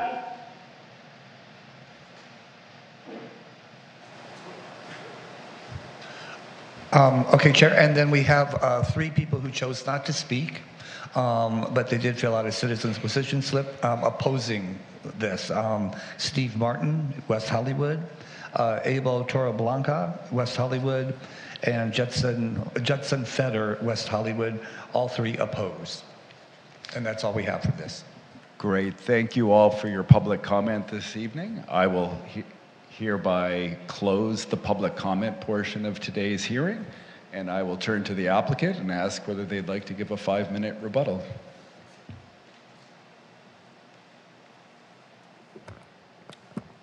Thank you, Commissioners. Once again, Todd Nelson, resident of Los Angeles, Land Use Council with Ray and Pastor Nelson. I don't know if I'll take the whole 5 minutes. I just wanted to hit on a couple of recurring comments. One was regarding the RSO replacement, or concerns about the number or type of units that were being replaced. As we touched upon in the first part of the hearing, and as staff explained, there are currently 4 existing rent-controlled units occupied by above low-income households. Under SB 330's no net loss provisions, those 4 units need to be replaced with at least 4 more units on the site, 4 new units on the site. That prong has been met under SB 330 and density bonus law. And as Commissioner Hubengartner noted, the city's own ordinance implementing some of those state law replacement. The replacement of those 4 RSO units, which revert to market rent each time a tenant leaves, would be replaced 1 for 1 with, at minimum, rent-controlled units in the new building at new construction market rate prices. But this project is providing beyond that 1 perpetually restricted very low income unit and 1 perpetually restricted moderate income unit, plus 2 rent-controlled units, which again, just like the existing units, will stay rent controlled for the duration of each tenancy, and at each vacancy will reset to market. So all applicable state, local, city recently adopted replacement unit obligations are being met by this project. We had some complaints, some objections regarding the public noticing for the project. As the Commissioner no doubt recalls, this project was originally scheduled to be heard on the February 5th meeting. After a very long time that I spent at the dais for that meeting, this project was continued. The Commission voted to continue that to a date certain. Under Brown Act, that is sufficient notice for the recontinued public hearing tonight. So all noticing requirements have been met. There was a claim that the LAUSD letter regarding potential construction-related concerns on the adjacent school property could constitute a specific adverse impact that this Commission should consider. To clarify, the specific adverse impact is as I'm sure the Commission knows, a very specific legal term under the Housing Accountability Act. It must be based on a preponderance of evidence based on objective written standards. There's no such evidence, much less a preponderance. The LAUSD comment letter, as I noted before and as staff has described in the staff report and as the resolution reflects, has conditions of approval regarding construction traffic management plan, construction parking staging plans, air quality control, dust control, installation of noise barriers, direct communication and outreach to the school regarding commencement of construction. These comments and concerns are already being addressed by the city's robust performance standards for construction projects. We've discussed the amenity storage areas extensively prior to public comment. There was a comment requesting environmental studies, again, as discussed at the Commission's prior meeting. Under AB 130, there is a strict requirement to prepare an environmental study for this project, to submit it to the city, and to perform any remediation, if needed, to the most robust and all applicable state, federal, and local standards to ensure that no health impacts could result from the development of a proposed housing development site. Those are all of the topics that I had. We remain available for any questions they might have. Great, thank you. Before we go to deliberations, any additional questions for the applicant? Commissioner Budengar. Not for applicant, but for staff. This one's for legal, and I thank Ms. Goswami for reminding me of this question. In our resolutions, we are saying that they incorporate these plans by reference, and these are what we are approving. But we do have plans here that show complete build-outs of those 6 storage units, complete with bathrooms, kitchens, et cetera. So what are we approving?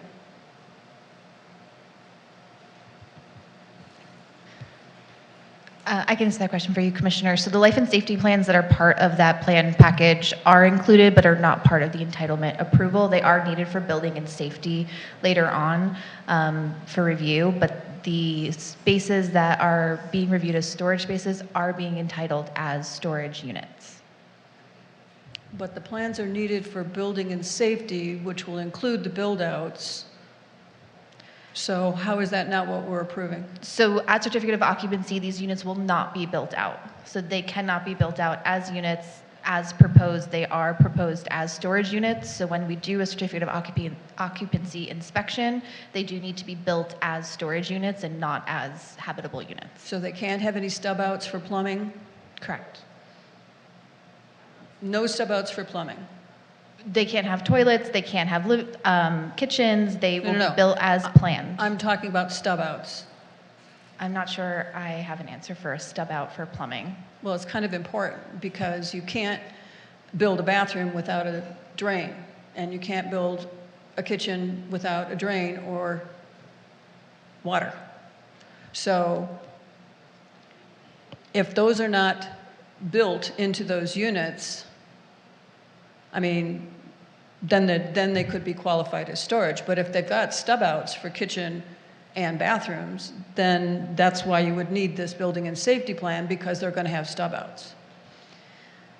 So there's nothing in the ordinance that dictates where plumbing can go and that makes it a habitable space. Furniture on the plans does not constitute a unit, and we can, concurrently check this in plan check when it is going through as well. But as entitled, as proposed, they are storage units and not residential units. Okay. Given that, this question's for legal, and given that these 6 amenity rooms are being created under the guise of the Housing Accountability Act, do we have the ability to condition that any conversion of those units be done so at a ratio in the same proportion as was granted under the original act that granted them the ability to build the amenity rooms? Commissioner Hoopengartner, I think the most straightforward answer is to say there aren't units currently proposed, whether they be residential dwelling units or ADUs, and accordingly the city doesn't attach conditions to a proposal that does not include those current units. If there's a process for an ADU conversion in the future, there's a standalone sort of provision in our code that sets forth our ordinance requirements on a conversion and a separate standard of law outside of the Housing Accountability Act and density bonus law that sets forth the requirements associated with a ministerial project approval for ADUs. So these units could be converted to luxury apartments with no related affordable housing, even though the storage units are being built under the guise of the Housing Accountability Act in order to provide facilities and amenities for the existing units, correct? I can't speak to how the conversion would work to what I'm going to call a full-blown residential unit. I can speak to the process that's ministerial associated with the conversion to an ADU, in which there's pretty limited discretion. I would imagine, but I don't want to speak definitively, that a conversion to a new residential unit would go through a process with the city that would be, all I would say is it would be distinguishable for the process for an ADU approval, which is a ministerial approval. So a ministerial approval that would not include anything in the Housing Accountability Act that allowed the space to be created in the first place? ADUs are not are not within the umbrella of the Housing Accountability Understood. Act. And I would note, I believe we have a provision within our chapter 1922, which is our affordable housing requirements, that consistent with state law expressly excludes ADUs or JADUs from affordability requirements. So that's a consistency with state law. I appreciate that. Thank you. Great. Any other questions of the applicant or staff before we deliberate? One question for the applicant. My prior question about concessions waivers as it relates to the side setback, I just expected to see the side setback as a waiver rather than a concession. Thank you for the question. The flexibility of density bonus law continues to get strengthened by the legislature. This could be either a concession. Sorry, can you speak into the microphone? Oh, I'm sorry, I thought I was. Is that better? This request could be accurately characterized as either a concession or a waiver. The concession, as requested and as proposed and as explained and as documented in the staff report and the resolution, the concession request regarding a setback relief, both concessions and incentives request relief from development standards, and development standards can either be setback requirements or policies or protocols adopted by a city, just as background. But to the concession request to achieve relief from the setback requirement will allow an expansion of the building envelope to allow for additional and a larger amount of residential floor area, including market rate floor area that will derive additional revenues from the rents, which will offset the costs of providing the restricted affordable units. I get that. I was just wondering why in your application you classified that as a concession rather than a waiver. Because you can. As that was requested. Thanks. All right, thank you. Any other questions? Great. Let's go to deliberations. Who would like to start? Commissioner Huppengarner.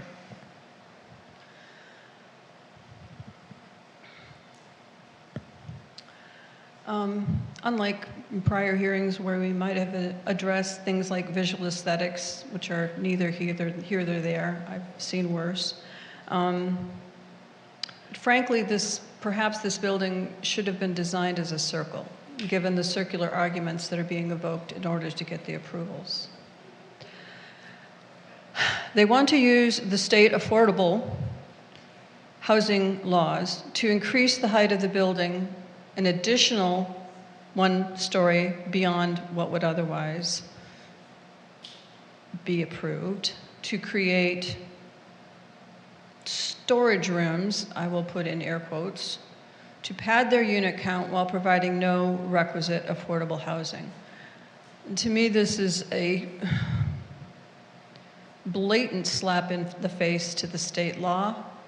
I can appreciate how it has been convoluted to achieve the goals, but it is in no way achieving the intent of the law.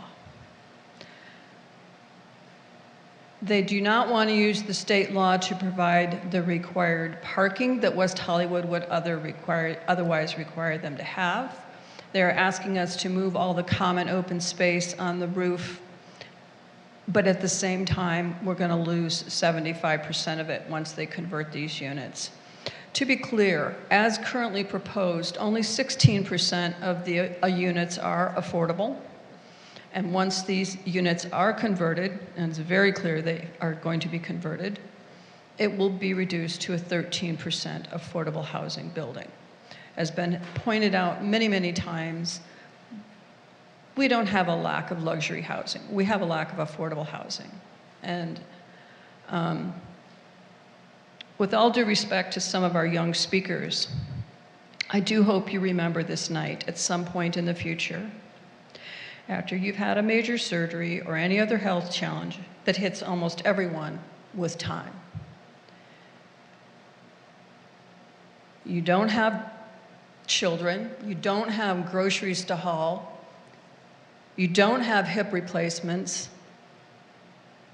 and Our job is to look at everything from the lens of the community as a whole, not a small subsection of the community. I'm 100% in favor of public transportation. I have a bike. I would love to use a bike in this town. I wouldn't dream of it. State law says they don't need parking, and they've elected not to build it. That's their choice.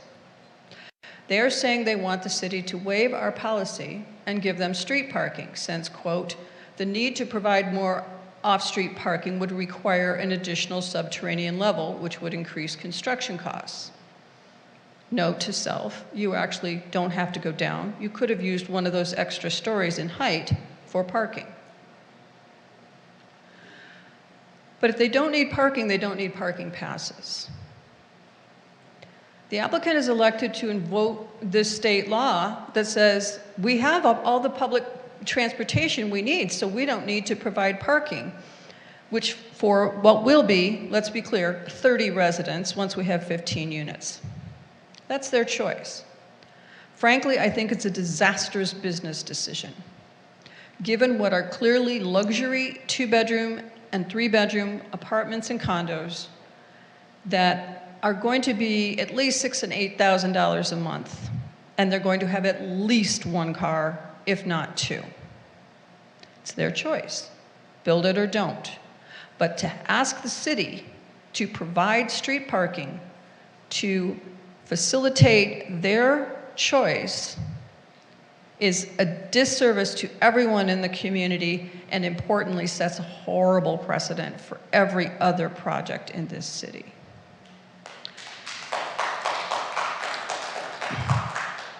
Even the West Hollywood Housing Corporation has had to admit that car-free, and that's their term, car-free buildings are not working.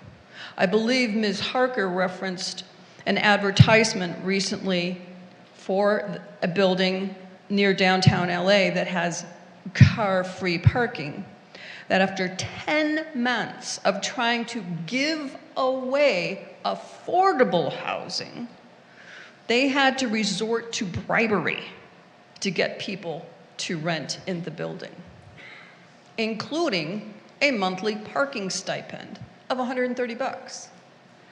So you're going to want to rent these units for $6,000, $7,000, $8,000 and provide no parking. I guarantee you, you're going to have to give away a lot more bonuses than the West Hollywood Housing Corp in order to get people to move into this building.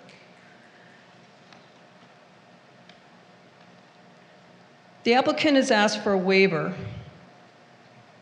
which is a reduction of a development standard that would have the effect of physically precluding the construction of the project at the densities or with the incentives permitted. That 7,000 square feet of storage rooms is an amenity that they are citing in their need for us to grant them that additional story. I would note, they didn't, to Commissioner Solomon's question, ask for a concession. Normally, these projects ask for an additional story as a concession because it's proven that it saves them cost to add a story so they can build the affordable housing that's needed. But to add yet another story and not go to 55 feet, but to 79 feet total, okay, to be clear, that's 30 feet more than would otherwise be allowed.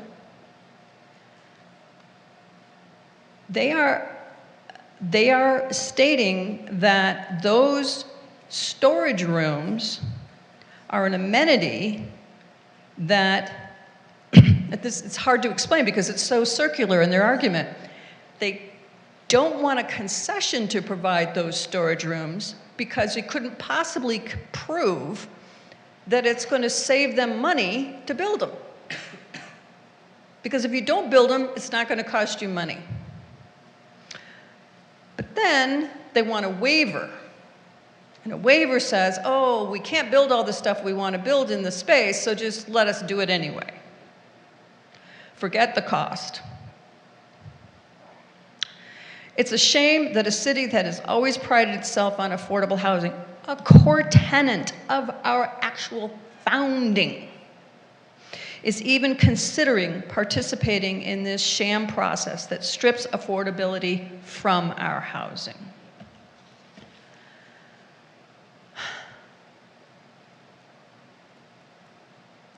The list goes on. I cannot make the finding that they're going to be providing the common open space because they're not. Their plans show that it's not common open space. It's private open space. They're asking for concessions and waivers that they don't qualify for. The height, if they're providing an amenity, it's an amenity, but if they're going to take the amenity away, and I understand what legal is saying about, ooh, it's a future thing. It's not a future thing, it's in the plans. It's in the plans we're looking at right now, that they plan to do this. I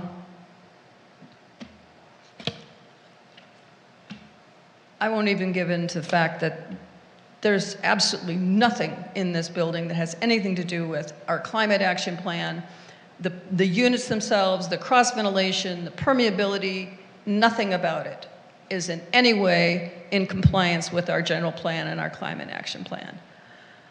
But importantly,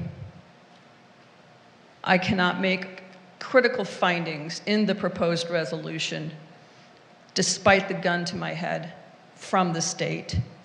And I do consider that 5B is not the truth because the lack of drop-off and delivery parking will constitute a menace, in quotes, from the resolutions, a menace to the public convenience and safety.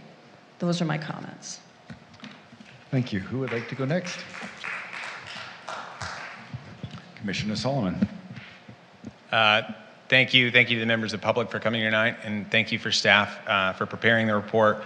I'm going to vote yes tonight and approve staff's recommendation, and not just because state law tells me that I have to approve this by February 21st, even though state law does do that, but I strongly believe that we need more housing in the city of West Hollywood. There's 2 points that I want to touch on that were brought up often tonight. The first is this concept of luxury units. And I understand the concern about luxury units, but new housing doesn't stay new housing forever. I live in a building on Kings Road that was built in the 70s by Jerry Buss whenever he owned the LA Lakers.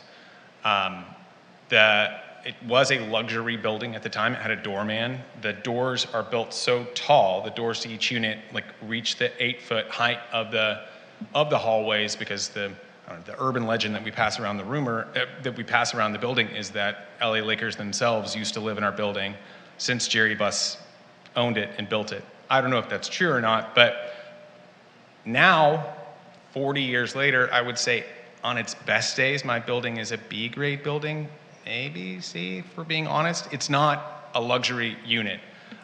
What's luxury today is tomorrow's middle income. But if we don't build luxury, and it's kind of all you can build, you can't build shitty housing. If all we build, whenever we build luxury housing today, those people that can afford luxury housing move into them, and they move out of the marketplace of competing with everyone else up here that's middle income on applying and competing for the current rentals that are available. It's a concept that's called filtering, and I firmly believe that if you build new units, even if they are more expensive, it does create more affordability for everyone. The second thing that I'm going to talk about is street parking.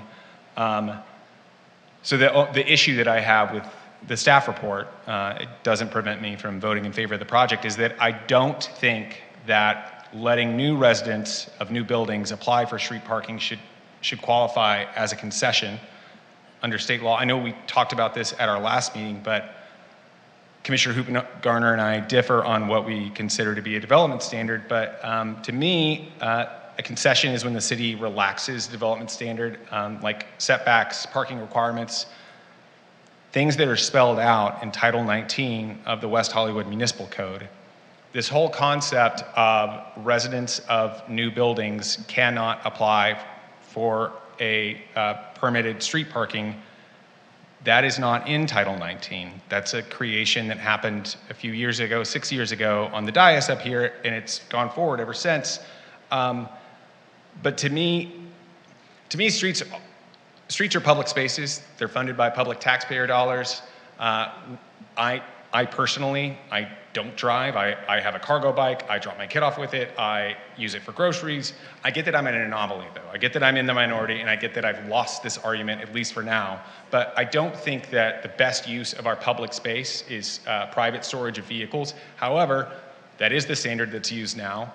And I think the equitable thing is everyone should have access to the street to park regardless of when your building was built. These people that move into these buildings are going to be, they're going to be taxpayers, they're going to be members and contributors to our community. I don't think they should be othered or different based upon a development decision that was made maybe even before they were born one day in the future. So calling basic access to a public good a concession suggests that it's some kind of bonus. But to me, it's just fairness. Our streets are public spaces. Look, I think the reality is that when we don't build, we just displace future generations. So for me, this isn't just about complying with state law. It's about doing what I think is right long range for the city of West Hollywood. Thank you. Who would like to go next? Commissioner Caballero. Yep. Thank you. Commissioner Solomon, I mean, there's a lot of shitty housing being built in this city. Thank you, Mike's off. There's much shitty housing being built in this city, so it is possible. It doesn't all have to be luxury. I've seen it. I want to start with saying that I very much appreciate the design thesis of this project. I do believe that culturally it would benefit our community. It's a really interesting building. However, I feel like we're trying to put the glass slipper on the ugly step person. It's like it's asking a lot of this little site to receive this building. I've lived for years without parking and know how difficult it is to, and I don't have a family. I keep on picturing a mom and a dad and a couple of kids trying to circle the block, trying to find parking, and then unloading everything like Commissioner Hoopengardner meant, and that's in a healthy situation. What happens in an unhealthy situation? I've discussed with my commissioners over the years, quality of life, and in this situation, given the specifics of the site, I start questioning what is the quality of life that people that will live in this, what will the quality of life be that the people in this building will have, given they constantly need to look for parking, and then the green space, which has all been moved to the top, will go away in time because those storage units will become apartments. So green space to me, I think, is really important. And I know the city of West Hollywood requires more green space than most other cities. I think that's valuable. It's good for our mental health. And having it taken away in the future just disturbs me. The family of 4 looking for parking, knowing the difficulty they're going to have, because I've experienced it in the city of West Hollywood for almost 30 years. It bothers me. And again, I feel like we're trying to, I feel like if this had a lot tie and it was a bigger piece of property and you could provide parking, even 1 parking per unit would make sense to me. A 3-bedroom unit with a den, that's going to be likely a full-on family or a very wealthy person who doesn't care. But going with a family of 4, I'm having a hard time kind of squaring this project. And that's where I sit right now. Would like to go next? Commissioner Edwards.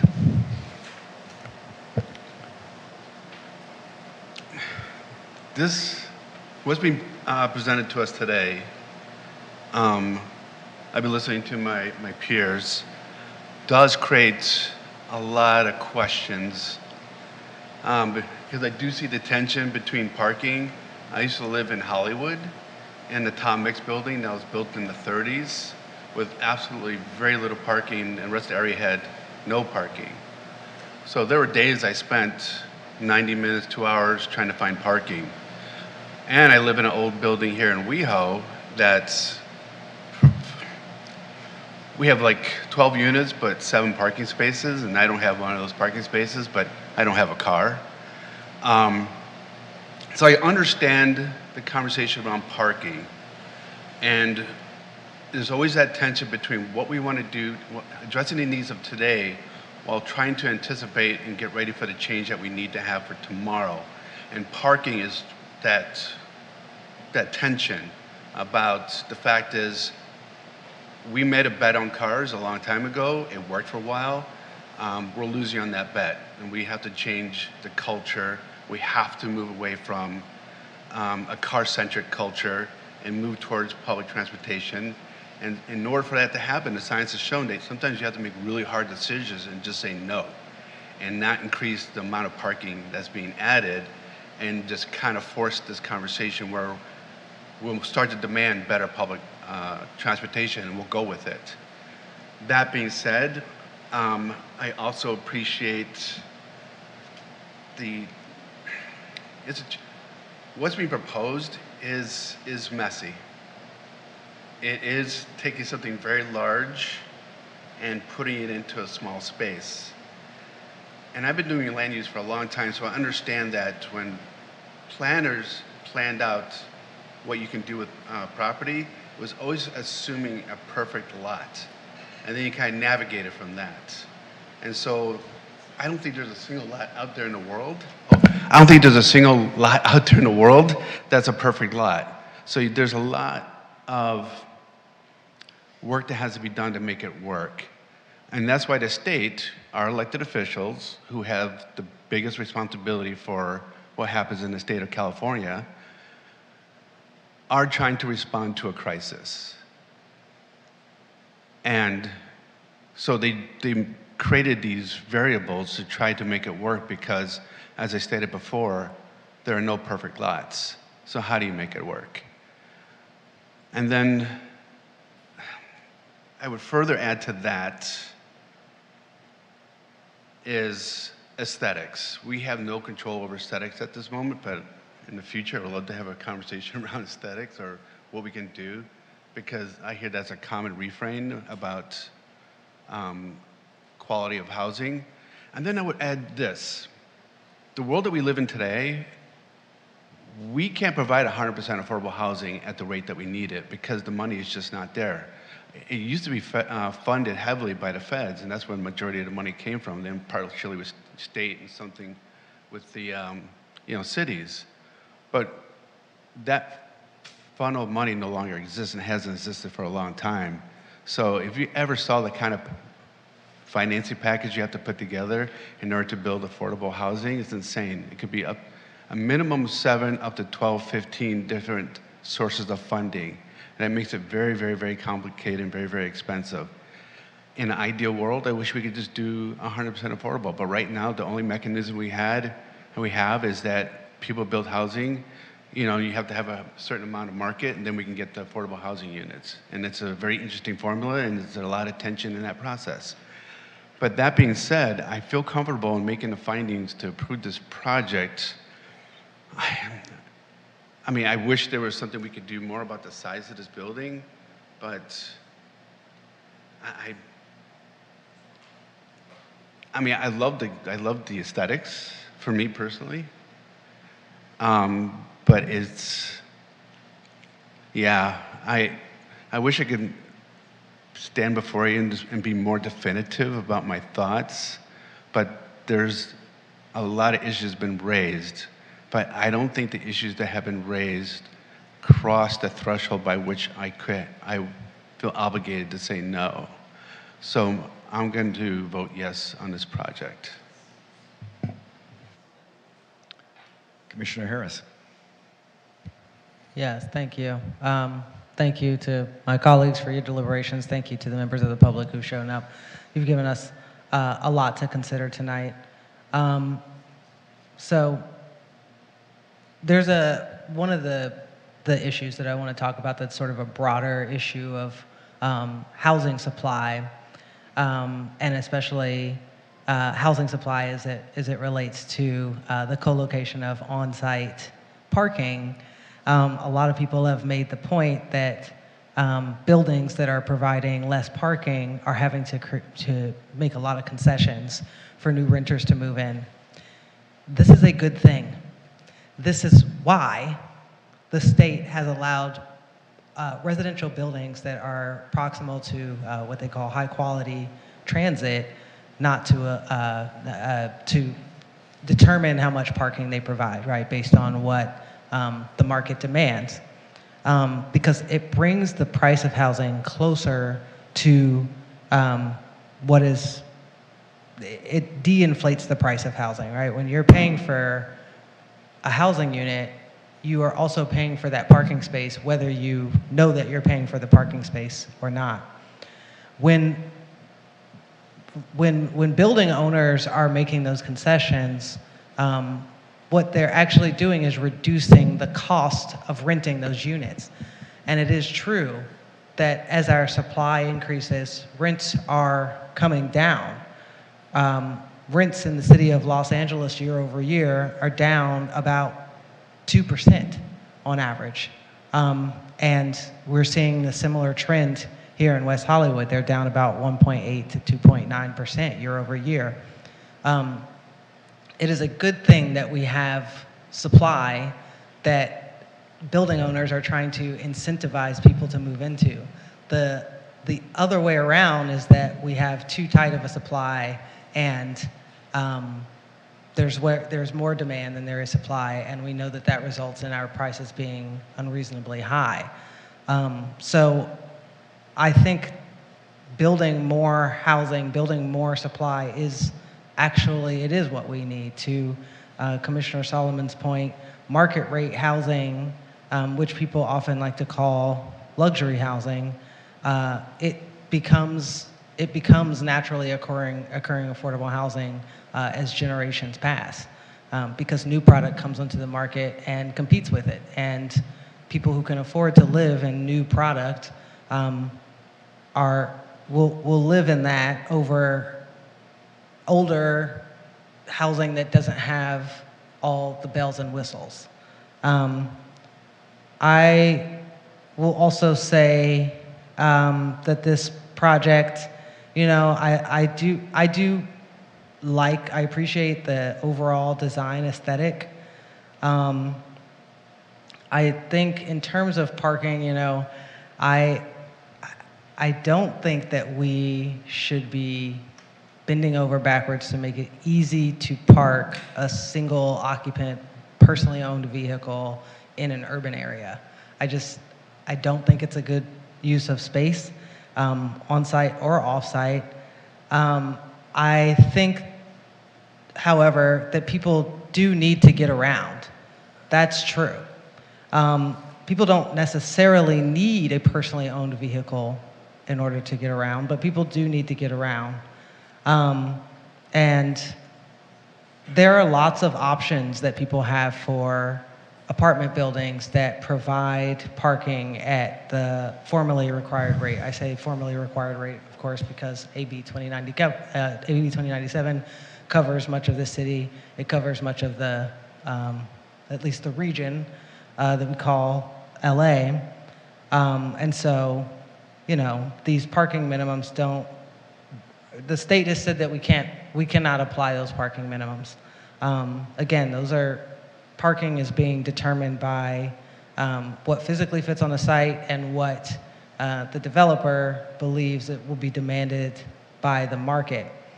I would like to see, and I don't think that we have the power to conditionally enforce these things. I'll tell you that they do in the coastal zone. I would love to see a lot of these projects be proposed in the coastal zone, because boy, even though they can't in a lot of places enforce parking minimums there, they still do condition projects to incorporate what's called parking demand management strategies. I would love to see, especially in a building like this one that can only fit a small number of parking spaces, strategies like shared vehicles. That's a really great way to make it possible for people to not have to own a personally owned vehicle. If for the person who needs a vehicle once a week or once every couple of weeks, but can get around by bike or by bus or by train, and I promise you there are lots of families on the bus and on the train. I see them all the time. If you need a car every now and again, having a shared vehicle in your garage that's specifically devoted to residents of that building is a really easy way to facilitate that.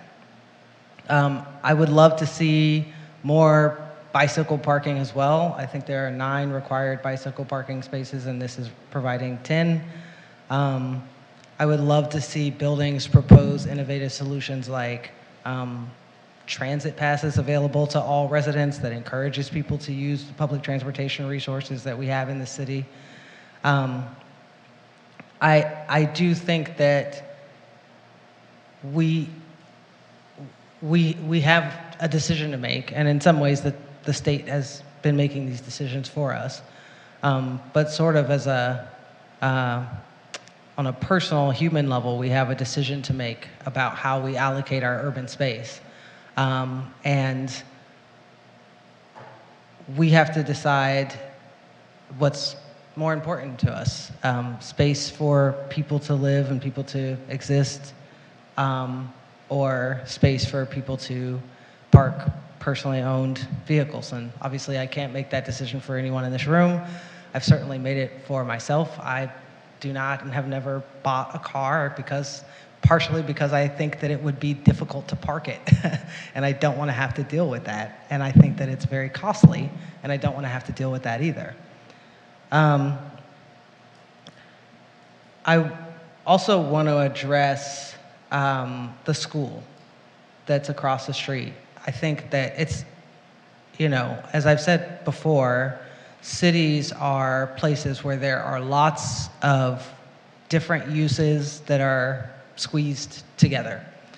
And I think having the school in the neighborhood also does put parking pressure on the local streets. I think that, the fact that people can't park across the street at the school during school days, during school hours is, again, it puts more pressure on the neighborhood. I would love to see some innovations that address that. I also want to say that I am pleased to see that a lot of the requests from the magnet school that were submitted in the letter are integrated into the project's conditions of approval. The project representative is correct that a specific adverse impact for which no mitigation exists is a specific legal term. It involves environmental studies and objective thresholds that have to be surpassed by the project's impacts based on prepared, certified, and reviewed environmental studies. It's what the school submitted was not that, and so it doesn't give this body any authority to make that finding that there are, specific adverse impacts for which no mitigation exists. I do think it's a tall building. I don't think that having a tall building near other uses in an urban area is itself a specific adverse impact. As a neighbor, unfortunately, development doesn't happen all in one fell swoop. When neighborhoods change, they typically change one building, one parcel by one parcel. And so you do end up with neighborhoods that have older, typically smaller buildings next to newer, larger, more dense buildings, and that's just sort of the nature of how that shift happens. There's not really much that that we as a body or that the city could do in order to change how that process occurs. I'm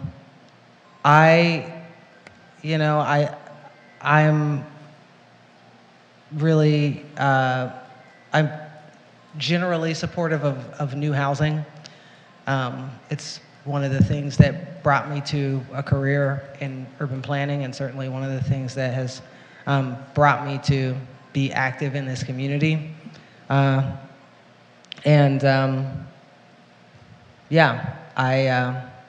I'm prepared to support the project as proposed.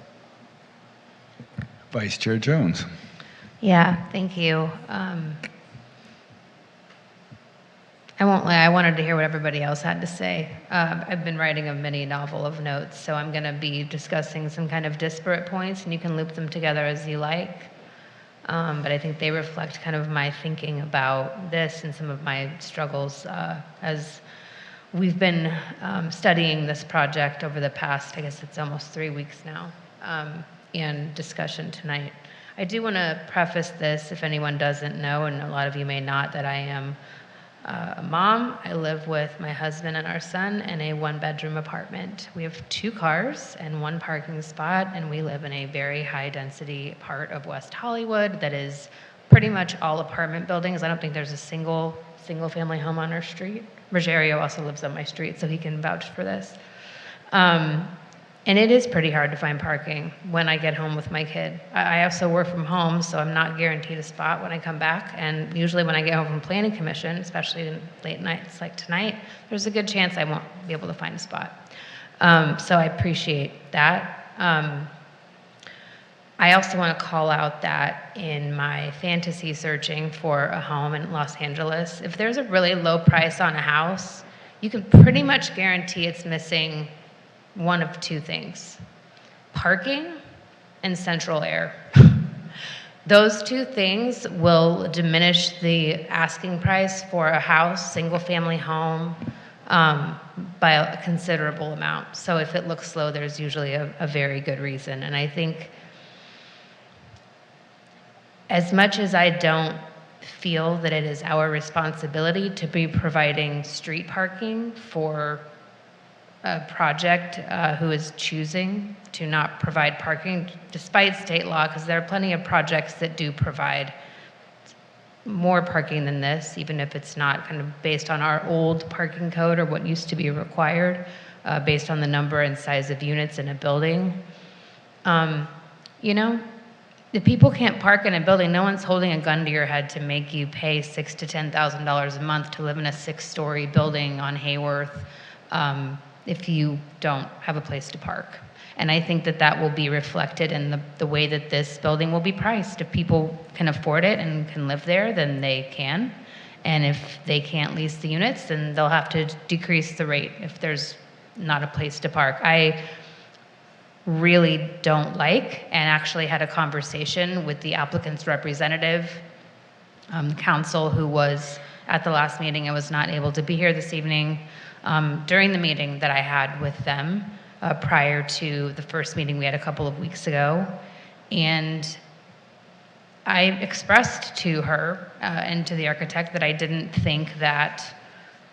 like it. For context too, the reason that we have conditioned projects historically, I'd say for the past like 6 or 7 years maybe, to not have eligibility for residents for street parking is because the buildings that used to be built didn't have to abide by the same parking standards that we are seeing now. So if you had a building that had, 20 2-bedroom units and 10 3-bedroom units and 40 1-bedroom units, I'm making this up, the parking would reflect that. There was a minimum number of parking spots that had to be allocated per unit. So the rationale was we wouldn't be providing parking for people who already had parking. Now, I still very much view it as a choice, Like, you don't have to build a 6-story project on a lot that's this narrow. You could do more subterranean parking. Again, these are choices, but again, that's my opinion. But I did want to provide some context for those rules, because the reason it was conditioned that way was for that reason, that there was adequate parking that existed, so we wouldn't be providing it. Do I think that we're still under obligation to provide it? No, I don't. But based on the state, I can't make that consideration tonight. I think something that I've really been grappling with is that we're kind of not living in a world today that's designed, or that was designed for our current conditions. The reason there can be school parking that's from 7 to 5 is because people used to go to offices from 7 to 5. We don't anymore. I mean, how many people here work remotely? I do. People work hybrid. I know there are people who do. So the circumstances for daily life have changed. I mean, we're even talking about affordable housing. This is very meta and probably isn't necessarily germane to our conversation tonight. We're not talking about just affordable housing. We're talking about affordable living. Like, wage growth has not kept pace with inflation. I make the same base salary now that I made 13 years ago. Am I happy about that? No. Do I hope that my company is watching this? Also, no. But I just, we're all being squeezed to try to find a way to afford life in a place where we want to live and feel that our rights are protected. Again, part of a larger conversation. But I think it merits mentioning when we talk about affordability. It's not just for housing, it's for everything. We're just living in a time when everything is 18 times more expensive than it used to be, or even 3 times more expensive than it was 5 years ago or 7 years ago. I also want to call out, we've been having some discussions tonight. I told you these were going to be disparate, so just walk with me down this road. Not all housing that is expensive is new housing. There is a unit across the street from where we live. It is a 1-bedroom unit. Was it 1 bedroom? It's a multi-story 1-bedroom in a historic building, a designated building. It was being $7,000 was the asking rent. Right now, there's a unit in the building south of me that is 2-bed, 2-bath, 1 parking spot, no central air, $5,000. It's an older building. It hasn't been rented in 5 months. And I know because I just tried to help one of my neighbors get approved for it, and she did, and she's like, I'm not paying that much. So again, this comes down to an issue of like, not just the housing that is being built that is not affordable. There is also older housing that exists that is still not affordable. And people are just going to wait it out until they can get a tenant for it. I'm not proposing any kind of solution for this, but just kind of helping people understand the larger picture of like the larger world that we're living in right now that contribute to some of these things that we've been having conversations about this evening.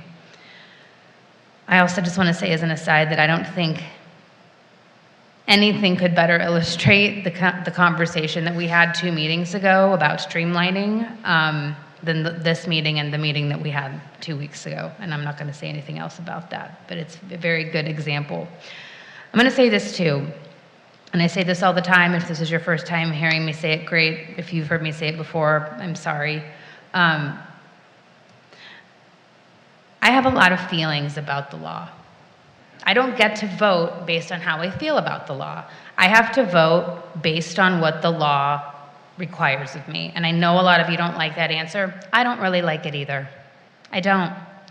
I really don't. It sometimes makes me want to quit. Maybe some of you would like that. I hope not. I still want you to like me. I mean, I'm just going to say it. Like, I don't like making decisions that I personally would be like, I don't like that lady's decision. I don't like having to do that. But again, everything that staff and that legal and that the applicants council have stated, they are factual. These things are legal. So I could also make the choice to vote my conscience tonight. And I don't often do that because there are probably at least a couple of people up here who would like to vote their conscience also and will not. So where I stand right now is, do I want to support this project? I don't. But Am I going to vote to move it forward based on the legal parameters? I am. And if people don't want to rent these units, then they won't. Those are my comments.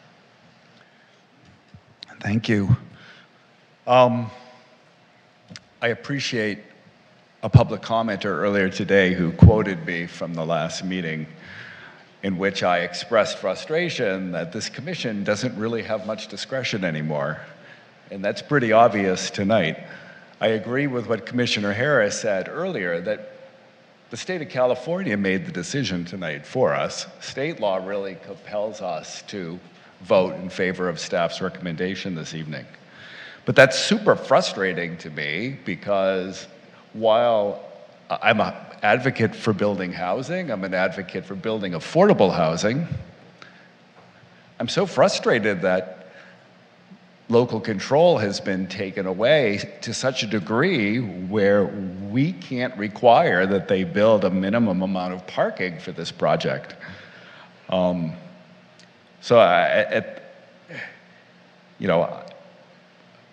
I appreciate the sentiment that we want to get people out of their cars and take public transportation, but this is Los Angeles. Our geography is not designed for people to get themselves from home to work and back on public transportation.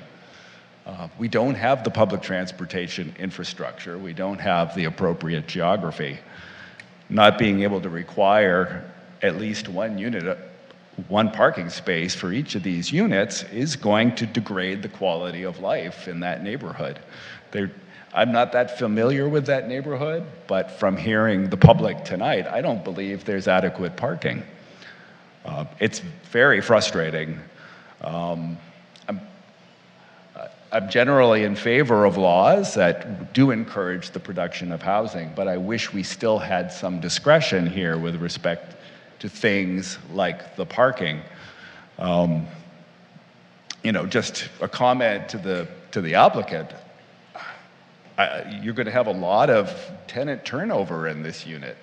I don't see how you're going to have people, even possibly families, opting to live in a new unit that's going to command top dollar for rent.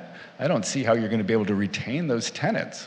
We're not going to be forming a community of people who are going to live long term in our city because they're not going to be able to park their car. So I'm super frustrated about that. I know we can't deny the project on that basis. State law has taken that ability away from us. But I'm super frustrated about it. So I have nothing else to add to what my fellow commissioners have said. I kind of agree with all of them, those who have spoken in favor and against the project. Again, I believe that state law has compelled the result here, that we have to approve this project. I would love to be the hero and vote no, but that's not my style. I'm not going to vote no and kick the can to the city council and make them the bad guys when the 5 of them have to vote yes.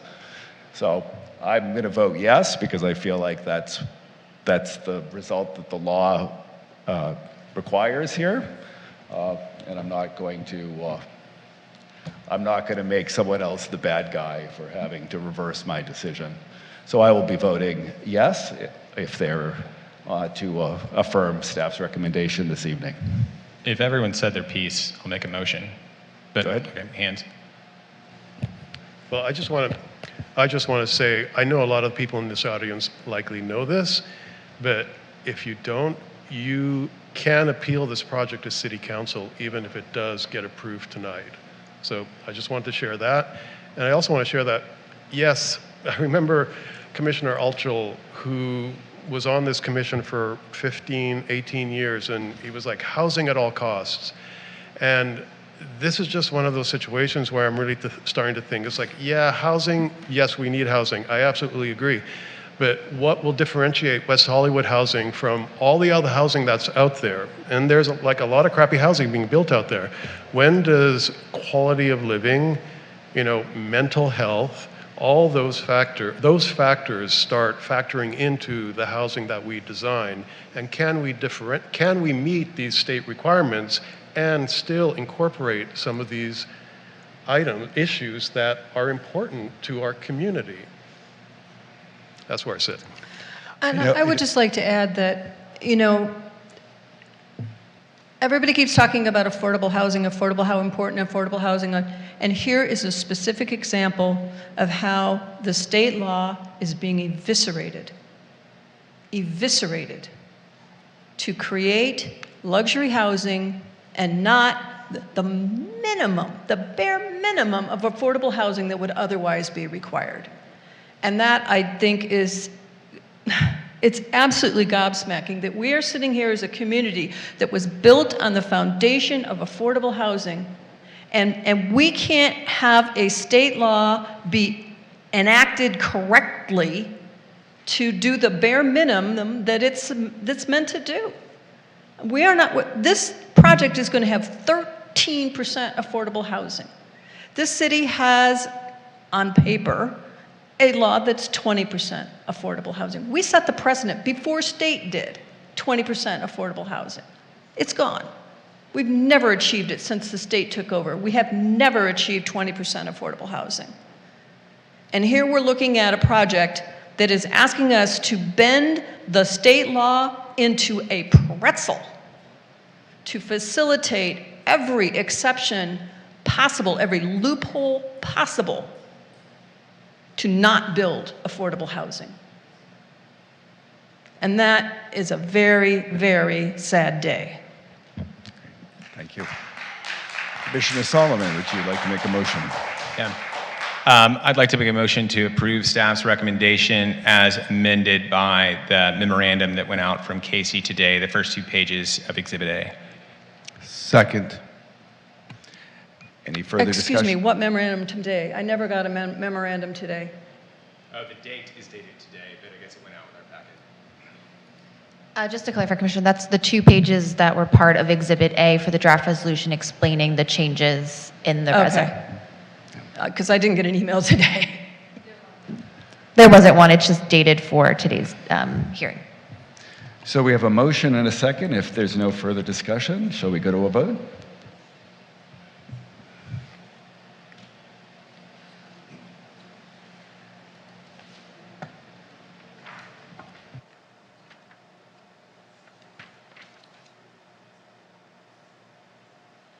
And the motion passes, noting 5 ayes.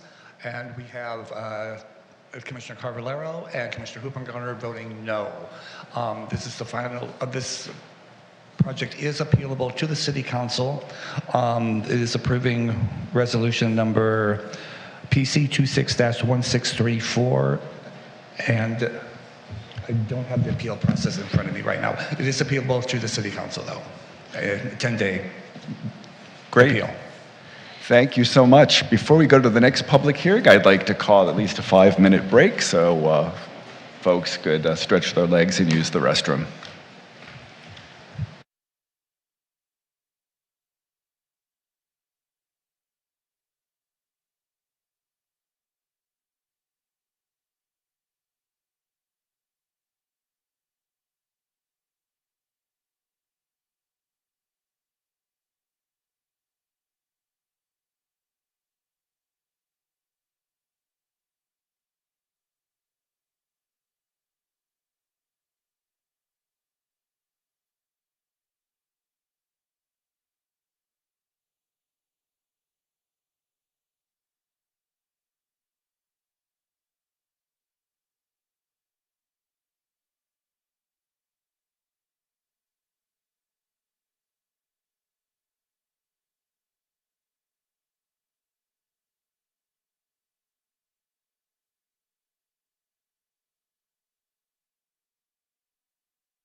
Okay, I'll call the meeting back to order.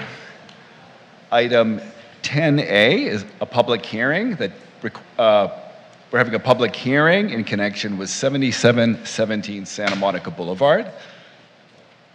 This matter is in regard to a request to allow the intensification of use from a restaurant use to a nightclub bar use with live entertainment, a full range of alcoholic beverages, dancing, and use of an outdoor patio for dining and beverage service only, located at 7717 Santa Monica Boulevard, West Hollywood. Before we have the staff report, any disclosures from the commissioners? Not hearing any disclosures. Could we have the staff report? Sure thing. Good evening, Chair and Commissioners. My name is Roger Rath. I'm one of the Associate Planners with the Current and Historic Preservation Planning Team. As you mentioned, Chair, this project before you is Master Project 25-0034, which is for 7717 Santa Monica Boulevard for an intensification of use from a restaurant to a nightclub and bar. So this whole presentation, when I timed myself, it took about 9 minutes. I'll see if I can try to speed it along, but essentially that's the time that I have. So the project site is located on Santa Monica Boulevard between Genesee Avenue and Spalding Avenue. The surrounding area consists primarily of one-story retail uses, and notably across the street there are two existing bars. Bar Lubitsch, which my mouse is hovering over right now, is located there, and apartment 200, which is closer to Genesee Avenue, is located here. The closest residential properties to this project site is located north of the site across the alleyway. So the applicant is requesting a development permit and conditional use permit to convert an existing restaurant into a nightclub and bar with indoor live entertainment, dancing, and full alcohol service. The use would operate within the existing approximately 2,600 square foot second floor tenant space and utilize an existing rear outdoor patio for dining and beverage service only. No expansion of the building or exterior construction is proposed. So the project is located within an existing multi-tenant commercial building fronting Santa Monica Boulevard. Patrons access is provided from Santa Monica Boulevard and from the rear of the site. No changes to the building exterior are proposed. So this slide shows the general circulation and activity areas of the venue. So patrons would enter the Santa Monica Boulevard and proceed through the interior circulation areas to the second floor tenant space, which is where all the live entertainment and dancing occurs. The layout requires patrons to move through enclosed interior areas before reaching the entertainment space, which helps contain activity within the building. The outdoor patio, highlighted in green, is located at the rear of the site and limited to seated dining and beverage service only. The patio cannot be used as an outdoor entertainment area. Performance, DJs, and projected sounds are not permitted. Condition 10.2 allows low-level background music incidental to dining, but does not allow the patio to function as an outdoor entertainment area. The rear of the building functions as a back of house space and provides food service to both the patio and the second floor tenant space. So this slide summarizes the proposed hours of operation. The indoor club and bar would operate from 8 a.m. to 2 a.m. daily, with alcohol service ending at 1:30 a.m. and the consumption ending at 2 to allow patrons to finish their beverages and exit the premise in an orderly manner.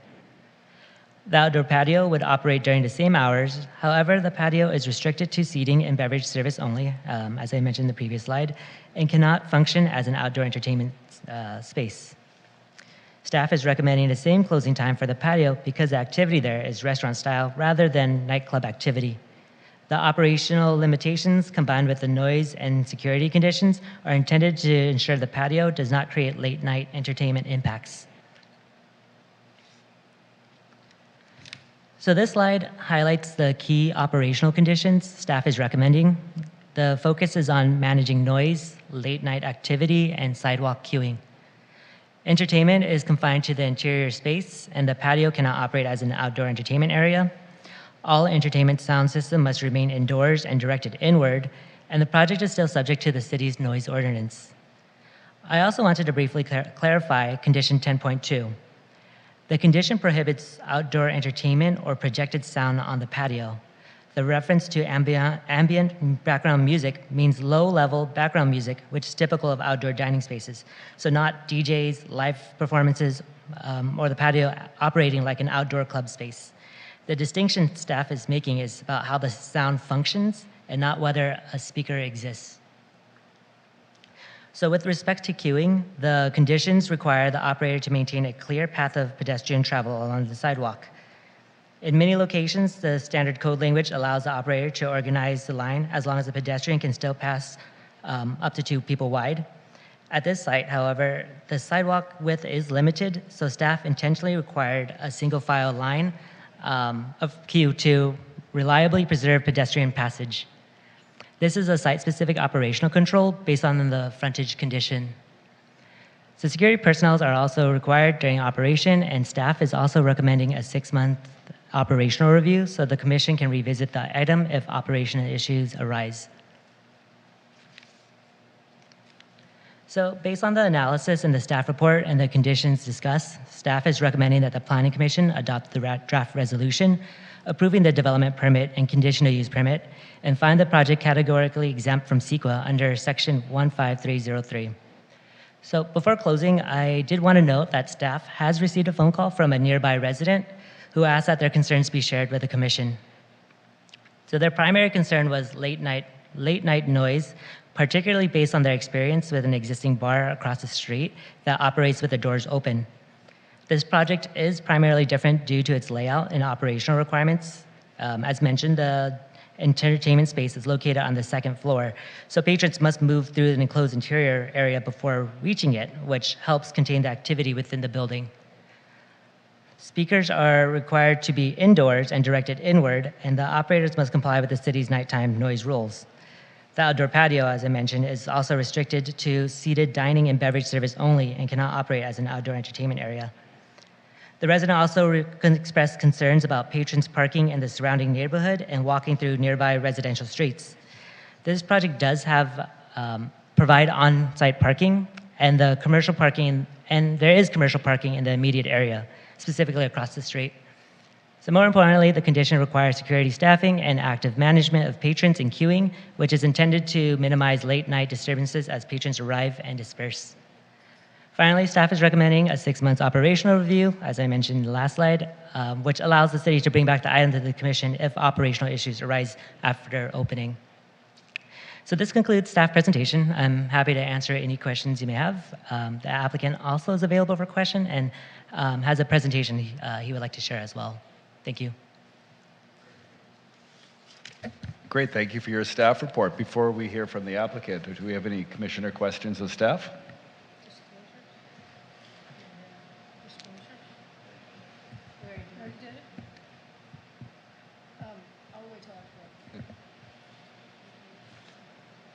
Commissioner Hoopinger. Oh, okay. I guess we're ready to hear from the applicant. If the applicant would like to come forward, you'll have 10 minutes. We'd ask that you state your name and city of residence for the record. Good evening. I'm Brian Robinson. I'm a resident of Los Angeles. Please speak into the mic. Oh, sorry. Thank you, commissioners, for considering our live entertainment and nightclub application. And thank you also to the city staff for working so hard to on this and recommending approval. We have a slide.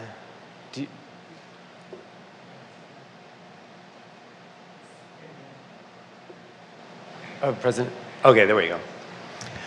So you can go to the next one. So we're seeking to transition from a restaurant bar license to a nightclub entertainment license for these important reasons, but mainly survival and viability in West Hollywood.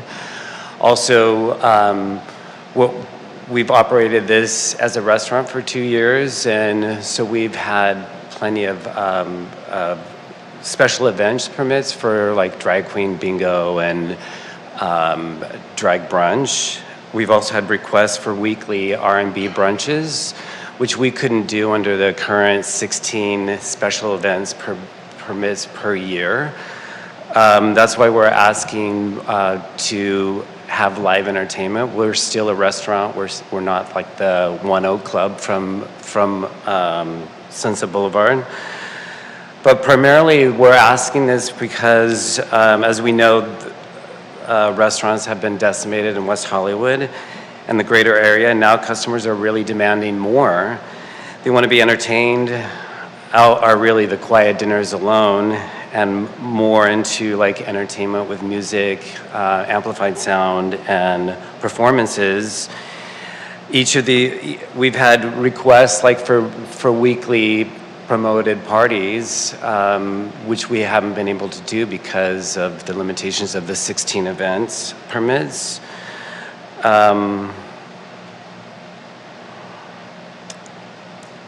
We're seeking to do a hybrid model to provide fun days and nights for those in the community who have a place to go and be entertained and still have a great meal.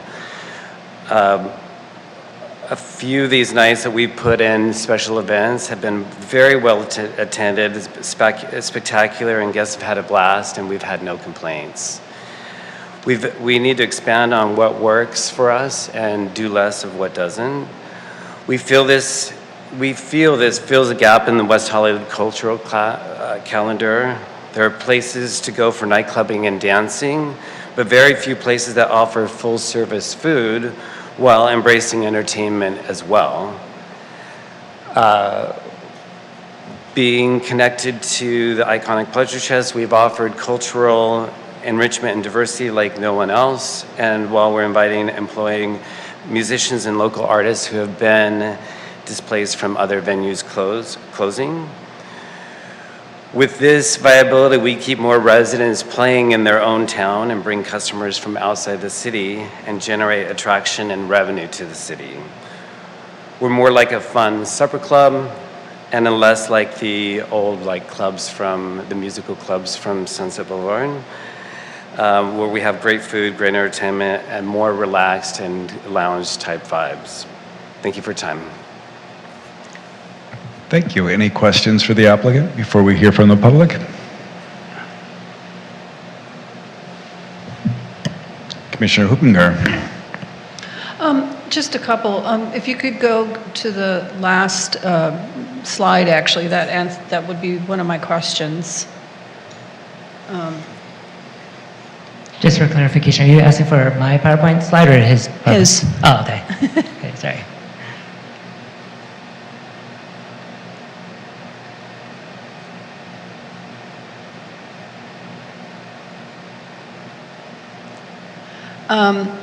So one of my questions, this is an actual picture of the club?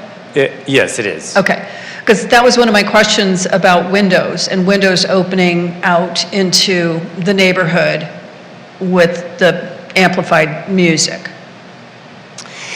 Yeah, these are operable windows. It happens to be open right now for the picture. The staff has recommended that we would have to have them closed for all hours. I think, did I see that as a condition? That wasn't added as a condition, but we can add that as a I condition. mean, I could see where you'd want the air, but I could also see where the neighborhood might not. Well, this particular window is over Sunset, over Santa Monica Boulevard. Okay, and so that was my question. Are there windows on the back side near the residential unit? We've never opened those, unless to water plants, but those are completely left closed. It's a brand new building, went into service in 2023, and surprisingly, it's well insulated for noise, because we've had events there and no one's complained. Okay. So, but there is no condition about that window being open on the back side? That's correct. Okay. Can you show me, and you'll have to go to Roger's plans. I'm trying to understand the path of travel. So when someone comes in from Santa Monica Boulevard, do they either go in the front of the building and up the stairs to the second floor? They do. Or they go around to the side to get to the rear patio? Yes. They can go to the rear patio because that's kind of a separate restaurant. So there's no like egress from the second floor down There is as well. If you look at the second floor plan, you'll see the stairway that's outside of the red, and that is a stairway that goes directly to that patio. Okay, that was my question, because my concern, again, back to noise, you know, if people come out the front and then all the way around the side and out the back and they're loud and already a little tipsy. We've operated for 2 years this way, where people can go from the upstairs to the patio through the back there. Okay, so that answers that. No, I think those are my questions. Any other questions for now? Thank you so much. Public comment. Do we have any public comment? Chair, we have no public comment for this item. Great. I will close the public comment portion of the hearing. We do, I'm sorry. Steve Martin. I will open the public comment section of the hearing. I'm Steve Martin, West Hollywood. I forget to bring my phone, so I'm handicapped in regard to putting in my public speaking slip, so I apologize. So I have to work especially with David. Brian Robinson has been a great operator from the Pleasure Chest and has worked with the community for many, many years. I'm not sure when I met him. It might have been 2014, 2012, when I was on the east side. I think it's Economic Advisory Board. But since the Pleasure Med came in, this building is really unique. It's really well built. The back third of the structure where the nightclub's going to be located is kitchen, the bar, bathrooms. So unlike a lot of places, this is only taking up like maybe half the site, and it's the front site on Santa Monica Boulevard.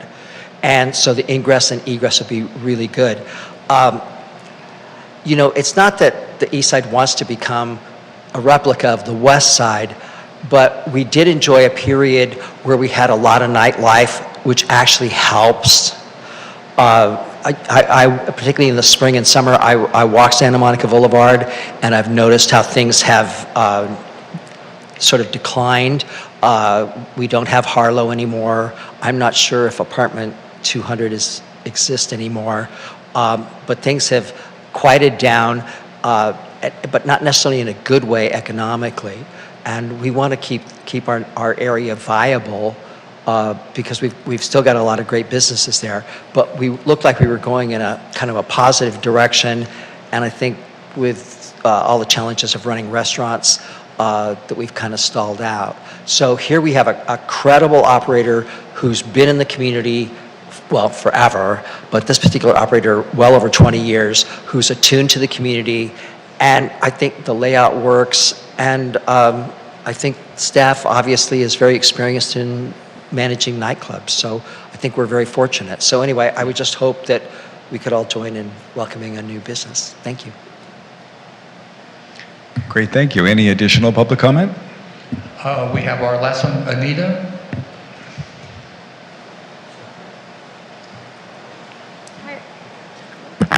Hi, everyone. Anita Goswami, resident of West Hollywood. Couple of things. I am sad to see the Planning Commission hiding behind state law rather than returning a project with obvious flaws, and that's happened a couple of times recently. West Hollywood used to take pride in standing up for people. Speaker, Speaker, I'm sorry to interrupt. I just want to make sure this is over here. I just wanted to note for this item, this is regarding... Correct. This is not general public comment? Oh, my apologies, my apologies. Okay. Great. Any additional public comment for the hearing? Chair, yes, I do have two. Stephanie?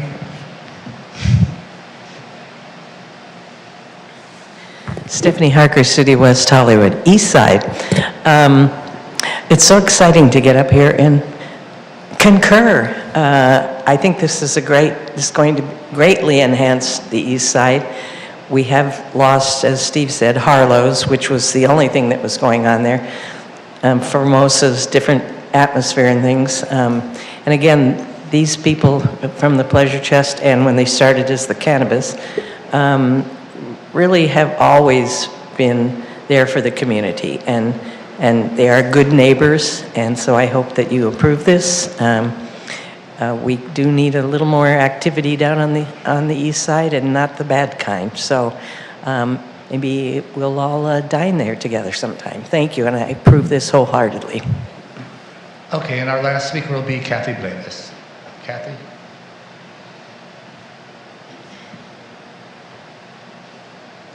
Wake up. Hi, good evening, Kathy Blavis, City of West Hollywood. Yeah, it feels really nice to come and speak in favor of something. You know, before Pleasure Chest went into this space, it was a vacant space that was one story, and so much has happened on the east side in terms of developments that don't fit the neighborhood.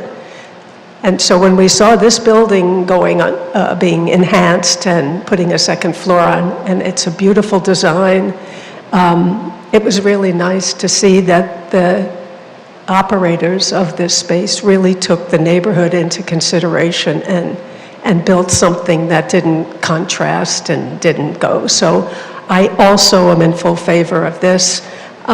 Also with regard to local businesses, I think we have to do as much as we can to support them, because we are losing so many restaurants and so many local businesses. So I hope you'll agree and pass this through this evening. Thank you. Okay, Chair, that'll be our last public speaker. Great, thank you all for your public comments.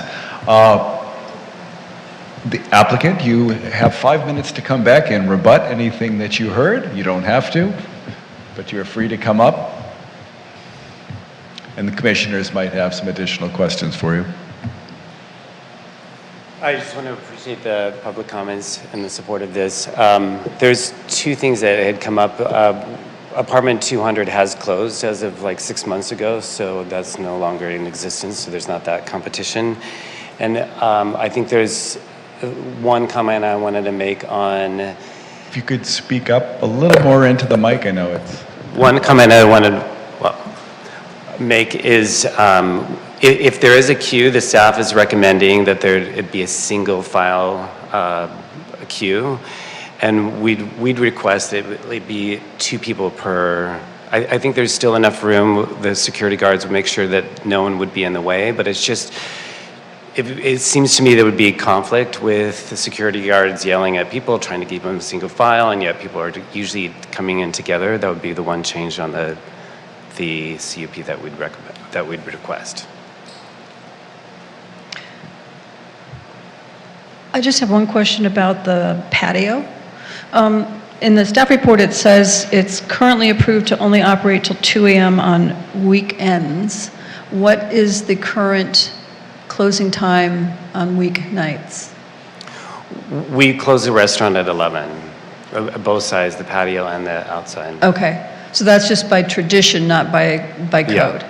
Okay, thank you. Any other questions for the applicant?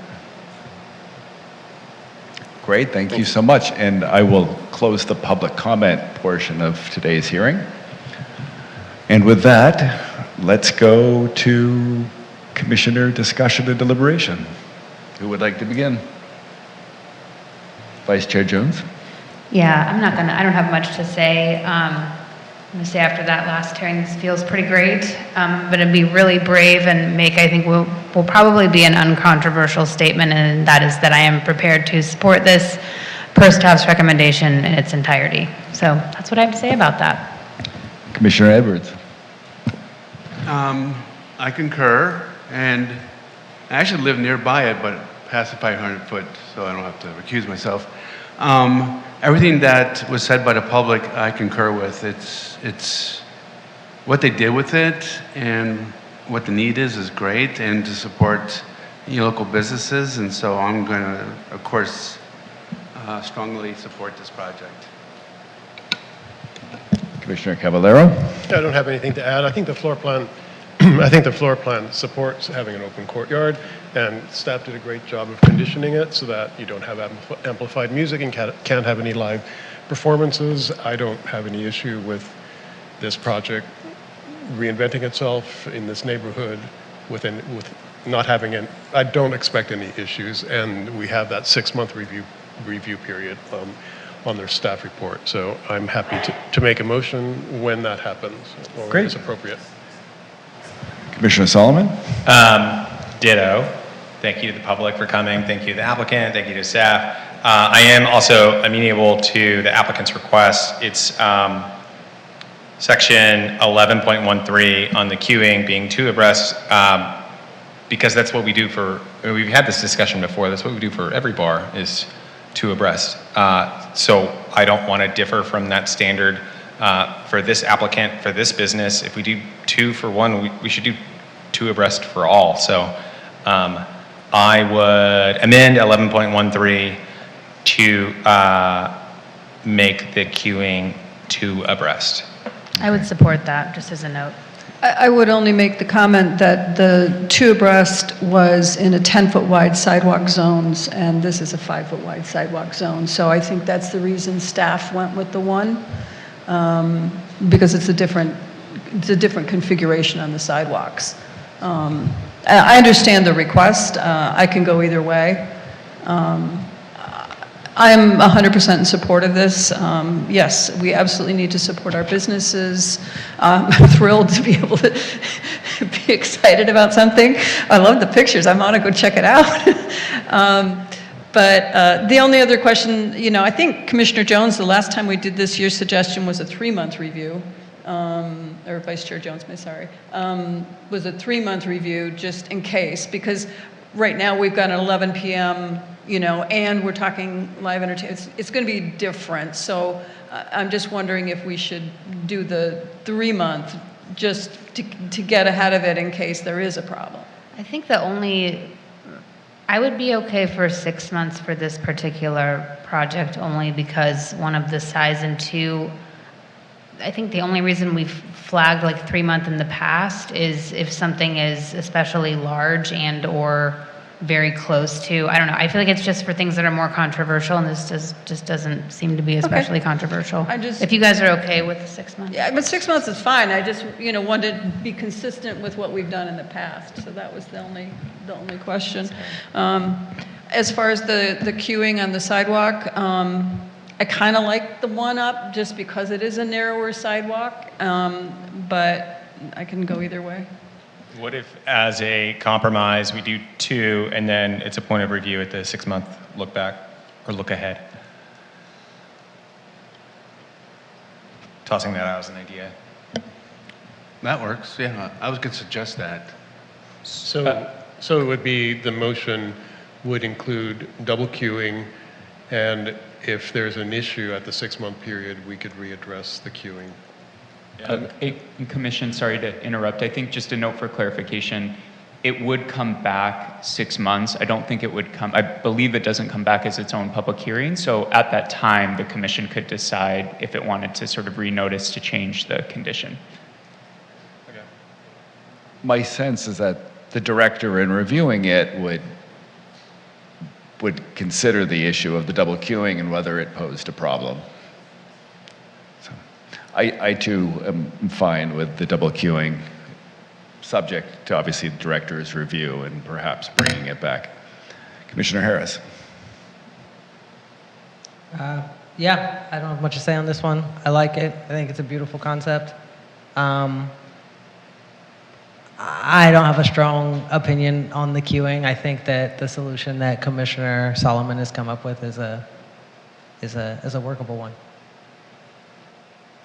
Great. I think everybody has spoken who would like to make the motion. Commissioner Solomon?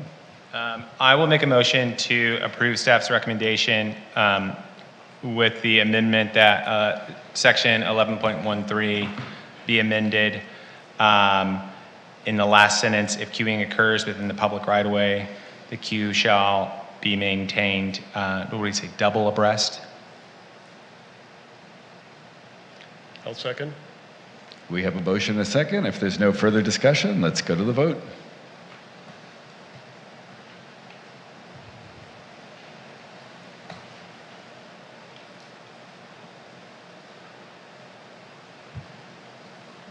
And the motion passes unanimously with 7 ayes. There is an appeal process. The resolution the Planning Commission just approved, resolution number PC 25-1637, memorializes the Commission's final action on this matter. This action is subject to appeal to the City Council. Appeals must be submitted within 10 calendar days from this date to the City Clerk's office. Appeals must be in writing and accompanied by the required fees. The City Clerk's office can provide appeal forms and information about waiver of fees. And the deadline for the appeal will be March 2nd at 5 p.m. Great, thank you so much. Item 10B, in approving the agenda tonight, we approved a continuance of the item at staff's request to... Chair, can I interject just for the record that we did receive one speaker request that they can't speak on it since it's been continued, but we did want to acknowledge that. And then we did receive a correspondence in regarding that item also from a Jonathan Smith. That correspondence will be placed into the packet as additional correspondence when that comes forward to you. Great, thank you so much. We don't have any new business, unfinished business, or excluded consent calendar items. Items from staff, planning manager's update, and subcommittee management. Good evening, Commissioners. So I'll be starting with the upcoming Planning Commission meetings. The next one is on March 5th.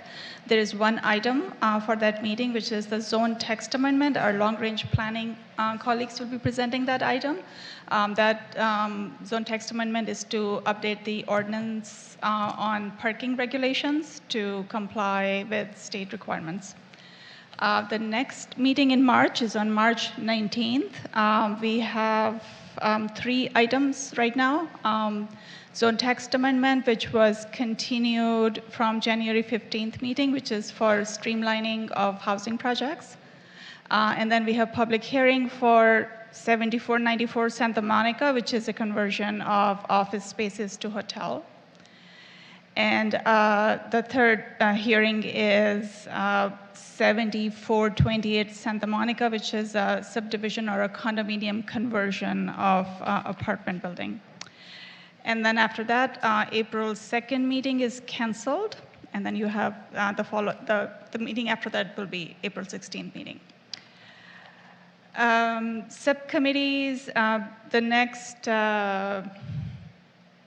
Design Review Subcommittee is on March 26th.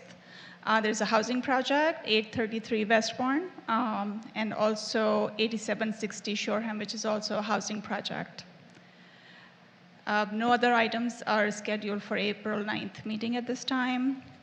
Sunset Arts and Advertising Subcommittee, the February 26th meeting is for 9121 Sunset, and then also 8906 Sunset, so 2 projects going forward on that date. And the Long Range Planning Subcommittee, there are no items scheduled at this time. Thank you. Great, any questions of staff? Hearing none, thank you so much. Public comment, do we have any additional general public comment? Chair, we do. Our first public speaker will be Anita Goswami, followed by Victor Omachenko.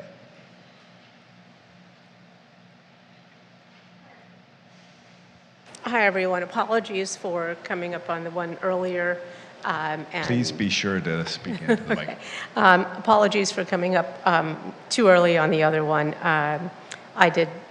My apologies. But I am going to that restaurant soon. That would be great. It's great to have something positive there.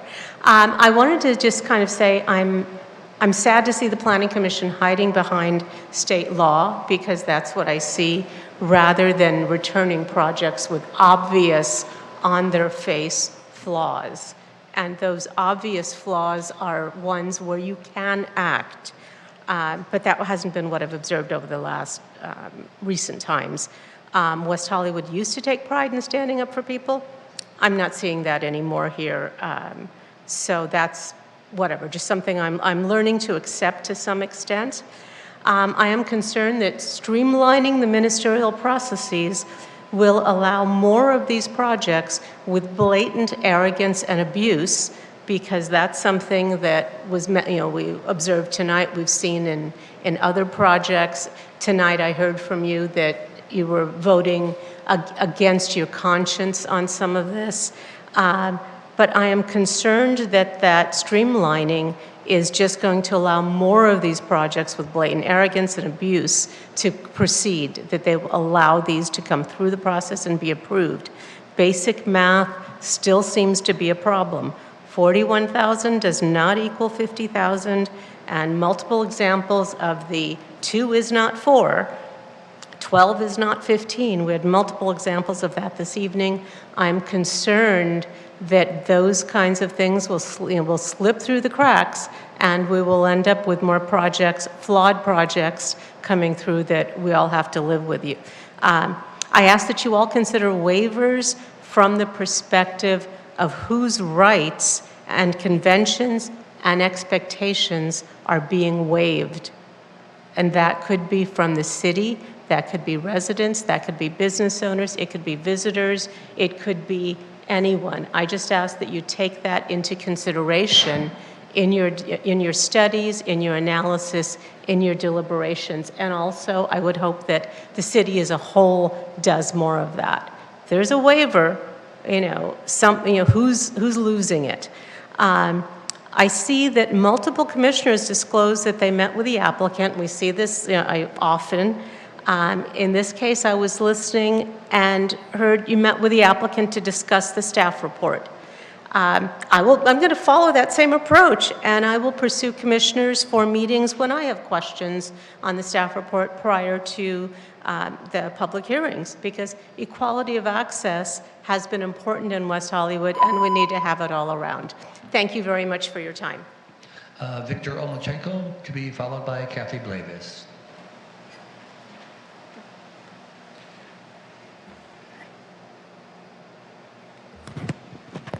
Good evening again, Commissioners. I live just blocks away from the corner of Fairfax and Fountain. In fact, I live down the street from Commissioners Jones and Cavallero. And I'm speaking on item 8A, which was moved on consent tonight, and I want to address the troubling lack of transparency regarding how we got from a visionary co-living project to this supposedly minor amendment. This project has a long contentious history. It was appealed and then became the subject of a lawsuit by the landlord to the north, Mr. Jerry Tashkin. Following that, the public process went dark. We heard there was a settlement agreement reached behind closed doors, and now the project resurfaces on a consent calendar with a fundamentally different use, shifting from the shared community co-living model back to standard apartments. To label this a minor amendment feels like an end run around public discourse. When a project's core living model is scrapped and the bedroom count is reduced, all following a private legal settlement, that is a material change. Why is this being handled through administrative delegation rather than a public discussion, like maybe you should have? The community was sold on a specific co-living vision during the original hearings. If that vision was traded away to settle a private legal battle, the public has a right to know how those terms affect my neighborhood, West Hollywood Center City. We're told to trust the long-range planning process. I guess you do have a long-range subcommittee. But when the great promise of new housing models disappears into a legal settlement and a minor amendment rubber stamp, it undermines that trust. I ask that in the future, projects with this much litigation and impact be explained publicly and not just filed away. Thank you. Kathy Blavis, to be followed by our final speaker, Steve Martin.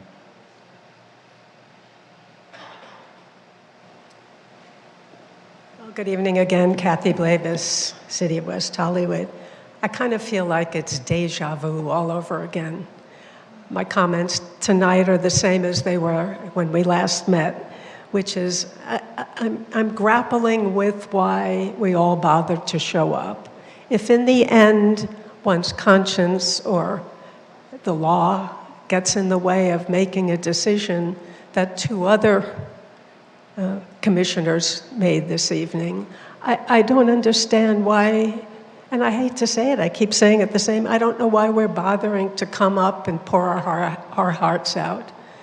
If it's, you know, the question is answered, the question is asked in such a way that to get the answer you want, your hands are tied. So that level of frustration, which is going to be coupled by the probability of the streamlining going through, because if it's not state law, it'll go to council, and that's where this originated. So I don't have high hopes, and that saddens me. When Commissioner Cavallaro mentioned the idea of quality of life and when do buildings start or development start really appreciating that, I have to say it's my experience that really starts to affect people when you get to a certain age. I moved here 30 years ago from New York City. Bicycle was my means of transportation in New York City. I wish I could bike today. I can't bike. My walking's not great, so even getting to a bus stop is challenging for me. It's when other people get to the point of really realizing what quality of life is when you can no longer do all the things you just took for granted. So that's a concern of mine. I don't want people to have to get to that state to realize, yeah, a lot of people drive around looking for a parking space, and a lot of people that do that would probably like to not have to depend on a car, but they do. So my last comment is, I'm so curious to know when this building on Hayworth is built, who's going to actually get those 3 parking spaces? Maybe it'll be a lottery. Anyway, I thank you all for your service. I really do listen to all your comments and your concerns. So get home safely, everyone, no matter how you get there. Thank you. Thank you. And Steve Martin will be our final speaker. Steve Martin, West Hollywood. Although I know and respect all of you, I do want to say I do like Commissioner Jones. She has always been somebody who's been independent, spoken her mind, taken command very often. She was a great chair. I remember her initial interactions with my friend John Alschel, who wasn't always particularly, well, let's just say he could often be misogynist, but he had great respect for you. And I've learned to appreciate that body shop on Orange Grove, thanks to your high opinion. But I think tonight, she really shared some of the challenges of what a lot of us go through living here in West Hollywood. In my neighborhood, I've lived there 15 years, and the parking has changed tremendously. And we have found that it's because people are doubling up because they can't afford the rents. So people are getting roommates, and so we have more cars in the neighborhood. It's not because of employees or any particular new developments. It's just the reality of high rents, which kind of brings me to this notion that somehow we can do a command and come down from Sinai and put everybody on buses. That's not going to happen with this new project. People are paying $4,000, $6,000 a month in rent. They'll pay $250 for a parking space. And it'll be the people who are in rent-controlled apartments on Hayworth who will lose their parking because their landlords will have a rent reduction of $100, but they can make $150 profit by selling their parking spaces. And we're already seeing this. And we're also seeing the ADUs that are being built up in the Narma Triangle and that could become contagious. So, be careful what you ask for, because at some point in time, this isn't what the people of West Hollywood, the hardworking people of West Hollywood, the open-minded, progressive people of West Hollywood signed up for. Thank you. Thank you. And Chair, that is our last public speaker. Thank you all for your public comments. Items from commissioners. Vice Chair Jones. Yeah, thank you very much. I do want to thank anybody who's still here. It's always the people who stay the latest who are the nicest, so thanks. In any case, I just want to say too, if anyone doesn't know this, you can always ask anybody on commission for a meeting. You can either email us or you can email the commission secretary. A lot of times applicants don't reach out to us directly, they reach out to us through the commission secretary. I don't think I've ever told anyone I wouldn't meet with them. I only turned down a meeting with MedMen, and they weren't even meeting with us. And that is the only person or party I've never met with in 10 years on this commission. So if you want to meet, I'm always here to meet. Contact David, and he'll put you in touch with us. That was my only comment. Thank you, everybody, for coming tonight. Anybody else? Hearing none. Oh, just one thing. Real quick. Commissioner Edwards. Yeah, I just want to say I strongly concur with Commissioner Jones, is that I will meet with anybody at any time to have that conversation. I'm so open to it. So feel free to reach out to me. If you want to come up to me, I'll give you my direct contact information. You can talk to me. Great. Anything else? With that, I will adjourn to our next regularly scheduled meeting, which will be held on Thursday, March 5th, 2026, beginning at 6:30 p.m. here in West Hollywood Park Public Meeting Room, Council Chambers. Have a good night, everybody.